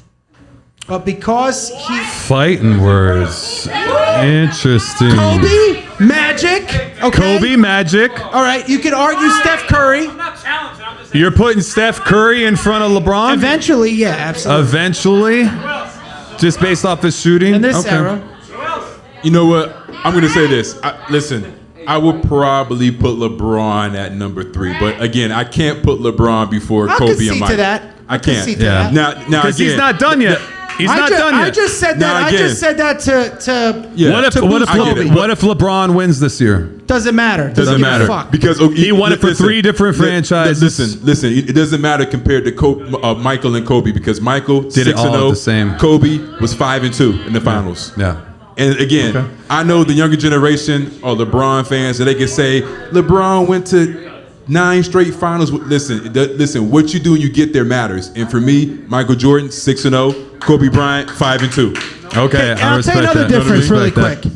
that. LeBron's swag is being the biggest guy on the court. Mike's swag is based solely on. Did you fucking watch The Last competitive- Dance? No, I didn't. I don't have. You it. need to get your life man. together and watch that shit, bro. I'm 78 years old. Dude. Why do I gotta recap it? gotta watch Watch that. The Last I agree. Dance, bro. Watch I The agree, Last man. Dance. All right, I we're agree. gonna do a little something called Mental Reps Questionnaire, and we're gonna wrap things up Wait, here. can I tell you what's pissing me off or no? Oh, please Go ahead. do, because we've already done this before, but I want you to get yours in there too. That fucking Wet Pussy song. Oh, All right, hold on. wet First of ass all, pussy. All right, first of all, every pussy's wet. And if it's not... Not true. Not true. Okay, Not true. Not true. They have something to say like about it. somebody singing a song about having a hard cock. Not true. All right, so let's say your pussy's not wet. You still got shit to make it wet. Nobody cares. It's not poetic. You have a wet vagine. Nobody fucking cares. You're a filthy animal. You're a Bhutan, and I bet you have dishes in the sink because you're singing about your fucking vagine. Your vagine. All right, let's get back to sports. Damn, you said vagine. Okay, he broke out the vagine. I love it. All right, we feel good about Anyway, let's anybody make a have? song because I have a hard cock. Who the fuck cares, you animal? You animal. Hey, really quick, before you guys close out tonight, make sure you drop a little joy bomb on your servers. Leave them a nice fat tip. Indeed. Your bartender, like Sean. I'm gonna say this too. We're all trying to get through this together. The word "wop" is a derogatory term to Italian Americans, and now it's a song about a wet pussy. Isn't that cultural appropriation? That's cultural appropriation, isn't it? You culture appropriation. Your fucking vagine to make a song about a derogatory term against Italian Americans, and it's very fucking disrespectful. And you have dishes in your sink, and you smell like a fucking wet cat. Go ahead. I'm sorry. Oh man. Hey, I got filthy animal. Clap for that. Clap for that. I heard it all tonight, man. Clap for that. I heard it all. All right. Anybody got any questions before we go into the mental reps questionnaire? Anybody? Well, I got some questions. Come on up to the microphone at any point. We're gonna hop into the You're mental done. You reps had 22 questions. You're the questionnaire. only one that asked questions. Quiz, hot shot. Why so serious? Any questions? Here's the answer. 15 beers. What do you mean fun? That's how much I had to drink tonight. Answer the question. I like drunk Brett. Are you telling me you built a time I like drunk Brett. Drunk Brett's great, but drunk Brett's not good. We'll get you Drunk Brett's an great on the Uber. mic. Not good in regular society. I can believe it. answers. All right. Good question. A good answer has no place to go. Okay. It's time for the mental reps questionnaire. All right, we're going to start off with Rashad. This is the mental reps questionnaire. If you could meet anyone current or historical and spend the day picking their brain, who would it be? Man. Larry Coker. Oh man, this is fucking tough, man. Is it past or future? Or they have to be No, historical? okay, you know what? I'm gonna anyone current or historical? Okay, you know what? I wouldn't say this person's historical, but I'm a comedy guy, and this guy's been cracking me up. But I would say Dave Chappelle for me. Okay, Yeah, respect. It's not hard. Yeah. Respect. Dave Chappelle for me, man. Respect. What about you, Brett? It's not historical, but if I could talk to anybody, past or future, I would talk to my future self. Oh, okay. Okay. I like that angle. Huh? I like that angle. I would say, what the fuck? What would you tell me not to do? Yeah, that's actually a good call. That Yeah, you're I really like that thinking angle. that Yeah, through. yeah. And I'm sure he would say, don't I like yell that. at a group of strangers at an Irish pub on a podcast. Go ahead. I'm All sorry. right, I love it. No, that's good. That's a good answer. I like that. Talk to Jesus, Yeah. though. I'd say, hey, Jesus. I think that's what you said on the podcast. I would last say, time. yeah, who's Yo, gonna JC, win? what's the DL? Who's going to win the 2020 Super Bowl? I you're caught better. another snort I get in it there, now. dude. Aha. That's snort number 2. I caught that. You're better. All right, Brett. Do you believe in ghosts? If so or not? Absolutely, Explain. 200%. Yeah? I can't tell you why, but I can. You believe in Same ghosts. here. You Yes, can't tell yes. us why. Why are you being so... It's not Okay. good. It's just I'll a freak- sound crazy, but it was at the Comedy Store, and I saw something that is fucking crazy. But yes. 100%. Okay. And Same by the here. way, I I didn't agree. believe Cryptic. I didn't believe it to ghosts. The world famous Comedy Store. I didn't believe in ghosts until that shit happened. And I still can't even explain to you. As a straight male that doesn't get excited when somebody has the same zodiac sign, I'm telling you right now. Oh my God, are you a Leo? I don't know what the fuck I saw, but it was fucking real. Okay. In my mind, I still don't want to admit it. Interesting. But Rashad? yes. Yes. I believe You do? Yeah, You I believe it's You have any spirits. experiences? Man, not really, man. But I just listen. I believe that they're good and bad spirits. Yeah, yeah. Multi-dimensional something going on Yeah, here. I agree. Okay. How about this? If you could have one superpower, what would it be? Start with Brett. If I could reach in my pocket and whatever the price, like whatever it costs, it's already there. Ooh, exact change. Yeah, exactly. Exact change Like if I go superpower. to buy a Ferrari and it's $250,000, I reach in my pocket. Yeah. I pull out a Guido wad with a rubber band. I'm all in. Don't worry about it. Don't worry about it. Don't worry about it. Count it out right here. I got fucking. I like that one. I got 78,000 fucking $100 bills. All right, I like that. Rashad? I would say the ability to. Have you ever seen the movie Jumper? Like teleport. Yes. Yeah, Ooh, man. I got a better one. Oh, I got another one. You got. Yeah. Okay, If I I like said- that. Teleport. Yes, got one I more. like that. I like that. Go ahead, Brett. If I stick my dick in a vagine, no, for real, it becomes the exact size that makes it feel good. Good It could be, you know what I mean? Like, it just grows and it fills the vagine. And then it's the perfect girth, perfect length. That's science right there. That right there, dog. I like Drop that. it. Very good. I like that. Superpower? What would it be? Teleport. Teleport. said it. That's Teleport, right. So, man. okay. Yeah. All right. My dick can shapeshift. Shape-shifting dick. I like that, dude. I like that. All right. If you had one round trip ticket in a time machine, when and where would you go, Rashad? Round trip ticket in the time machine. When and where would I go? Fuck, man. Shit. Damn, that's a tough one, man. Past, future, whatever you want. I would probably go. What'd you say, Sean? How dare you, Sean? Yeah. How fucking dare I you? agree. I agree with that. You know what? You were a friend of the show before, and now you've become an enemy, sir. Okay. You know what? sir. You know what? I'm gonna flip one on you right now. I would go back to my days at with the knowledge I have now. Oh. You get what I'm saying? Okay. Yeah. I like that. Yeah. So I back like like that. during like those really like good glory days of Ooh. but with the knowledge I know now or have now. That's Yeah. a good answer. Yeah. That's a good answer. Brett. I would go back and I would tell my father, don't put the gun in your mouth because I'm under the bed. Jesus Christ, Brett. Come on, man. Jesus Christ, bro. Remember when you wanted to keep it on the light? I'm sorry. No, I would tell my father. He did kill himself, to but not not that kill- way. I was just joking. Jesus Christ. No, do I have a time machine? Yeah. Is that the question? If you had one round trip ticket in a time machine, when and where would you go? Fuck it. Who cares? God, you're really helping things I out. don't know. I don't know what I would do. You know what? I wasted all of my thought process On the really dark Dallas joke. Cowboys On a and really dark Tom joke. Landry. Okay. What's some wisdom you can share with anyone listening who's trying to pursue their dreams working in comedy or acting, Brett? Don't. Want to be a stand-up comedian? Don't sit down. No. Please keep your outbursts to a minimum. Yeah, Thank you very and much, if you're gonna Jared. make them to a minimum, at least make them funny. Yeah. I would say. I liked it. I figured it was good. Yeah, good. I'm glad you did.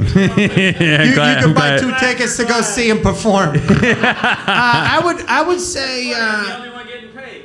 Oh, it's talking. Damn, fighting words. I don't know what he said. J-Rod. Oh, we can move on. What did he say? He said, "I'm the only one getting paid." If you call that paid. Yeah. I would say don't take life personally. And as a comic, it's none of your business what people think about you. I like that. I like that. It is nobody's business what they think about you. No, it's not. If you don't like me as a comic, I could care less. I like that. What about you, Rashad? I like that. I like you as a comic. You get it up here. Yeah, absolutely, kid. Okay, so I think for me, I'm gonna keep it simple. Since football is a very physical sport, I would just tell the younger generation that is playing football, whether it's in high school, college, or even in the NFL, just enjoy it and just don't take for granted the moment, because again, it is a violent and physical game, and it can be over at the snap. Because again, I got injured 2 years in a row. I mean, I tore both my tricep tendons completely off the bone. And then, and again, I missed I missed 2 seasons back to back. So, I would just say, don't take the game for granted because it could be over at a snap of a finger, just like that. I love it. Ooh, if I had a time machine, I would go back to about 4 years ago and say pull out. Damn, he went there. I don't like my son.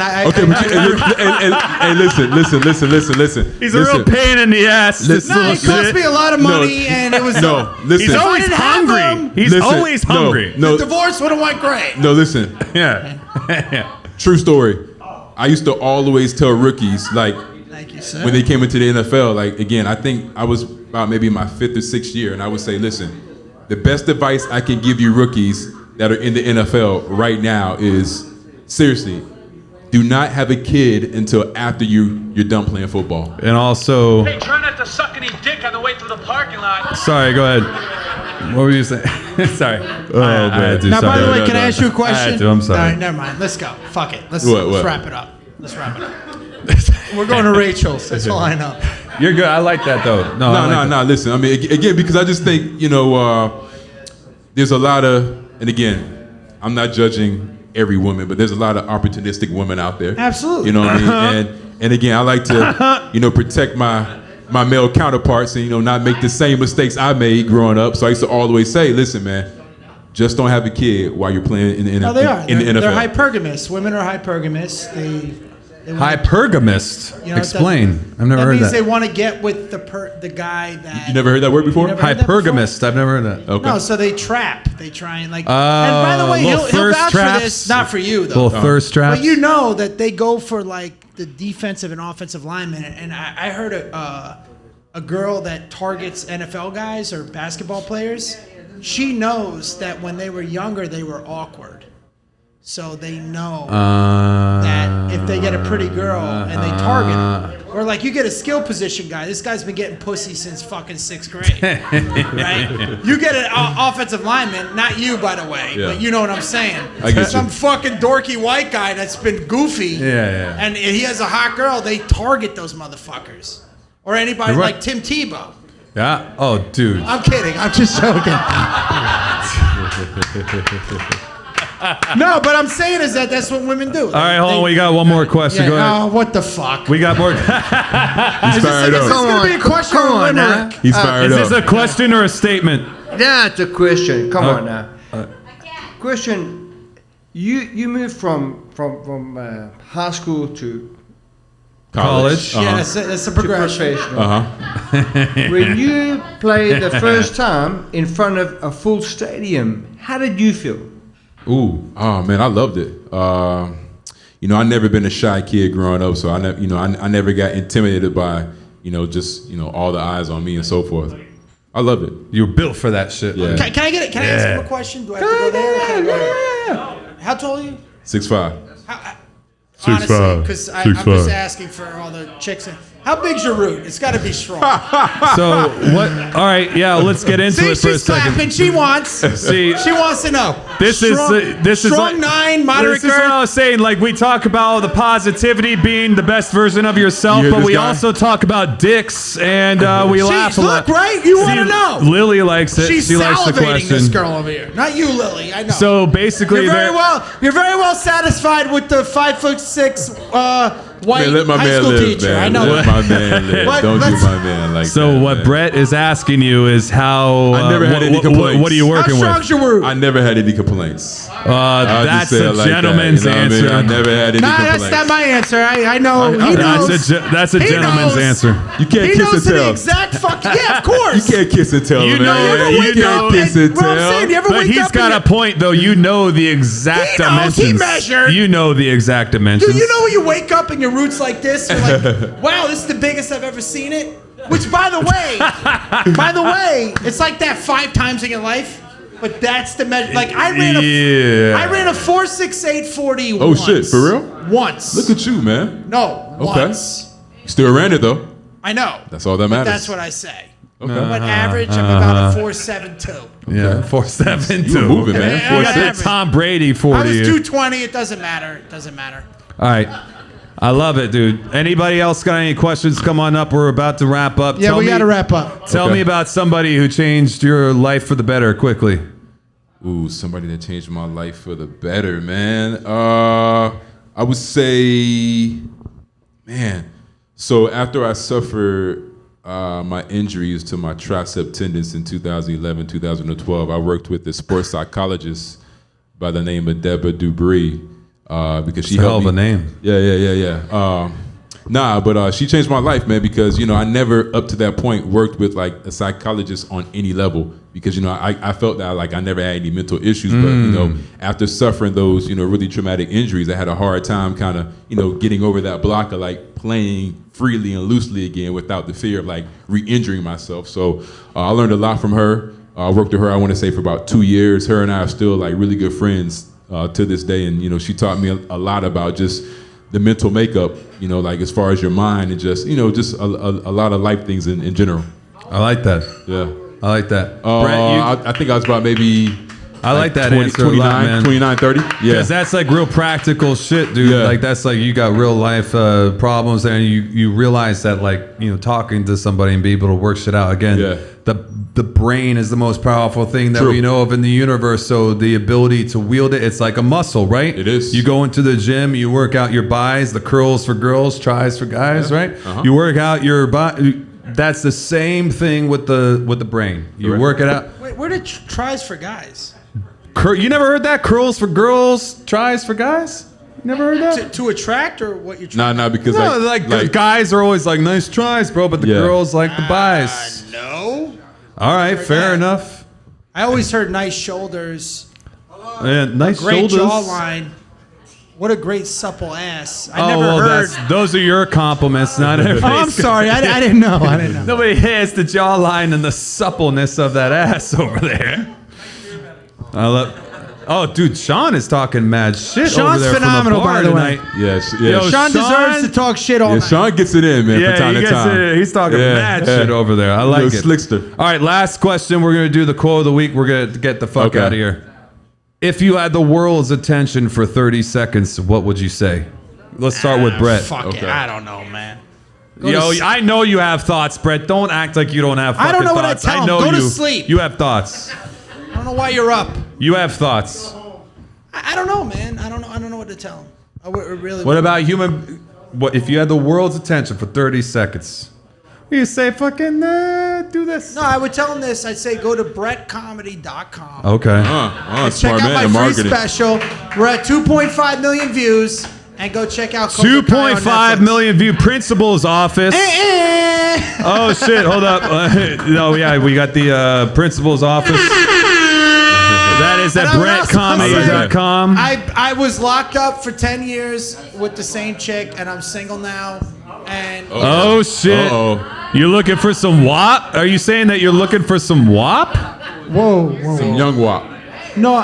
Some young WAP. Hey, he didn't say no. And I would also say take the Cowboys next week. Oh, yeah, because it sure worked out yesterday. Anyway, Rashad, what do you have to say to the world if you had 30 seconds? How'd the Dolphins do, by the way? I don't even know. Don't worry about it. Okay. Honestly, I would ask Rihanna to marry me. Yo, there is Why? All right, love Rihanna, man. Because she's a problem, bro. Can you talk about why you like Rihanna so much? Because I want to hear this. Yeah, why? What is? I mean, I get why not, but like, my man, there you go. Why not? Why is it the eyes? Because she's a problem. There's everybody she's ever with. There's a problem. I like this kid. I don't want to see him cased up because he threw her fucking left cross because she's running her mouth. I'm sorry. Hey, it happened to Chris Brown. We don't want it to happen to you. Hashtag me. I need to be canceled. Hashtag brettcomedy.com. I really want to be canceled. Okay, so Rihanna. Okay, it's Rihanna. like that. Yeah. It's like that. Okay. Marry me. All right, so that's his 30 seconds for the world. He wants Rihanna with that WAP to just get on over here. We'll take care of it. All right, listen, here's the deal. We're going to do the quote of the week. We're going to get the fuck out of here. By the way, can I just say something? Please do. This is the longest goodbye This is like an Italian goodbye. Like, we're going to follow. What do you think we do? We're Irish Italian. We drink, we cuss, we smoke, we fucking do. This is what we do. We're going to follow them to the car with the Cool Whip container with the fucking meatballs in it. Where are fucking my meatballs from you and Mom? 40-minute Italian goodbye. Hey, you said that you were going to give me... the Polio container with the yellow thing with the gravy in it. By the way, last time... The one got it in the corner. God bless. Knock on wood. God bless. By the way, you said you were going to get me some meatballs last time. We got another question from fucking... Wait, hold on. We got another question from 1865. No, he's saying the phone. No, he's saying the phone's done. Oh, is that what you're saying? I thought you had another question. No, we're good. He's saying the phone's there. We fucking rocked it. Awesome. All right. Really quick. This is from Yes, motherfucker. We're wrapping it up. This is what we're doing. Rachel's is going to close And by the way, you keep on saying how long it asks, and then you're elongating it. But see, this is a beautiful thing, though. This is what we want here. You're right. Hey, you're right. When you're right, you're right. When you're right, you're right. I'm putting the mic down, guys. No. Keep your mic up. This is from M. Williamson. Our deepest fear is not what we are inadequate. Our deepest fear is that we are powerful beyond measure. It is our light, not our darkness, that most frightens us.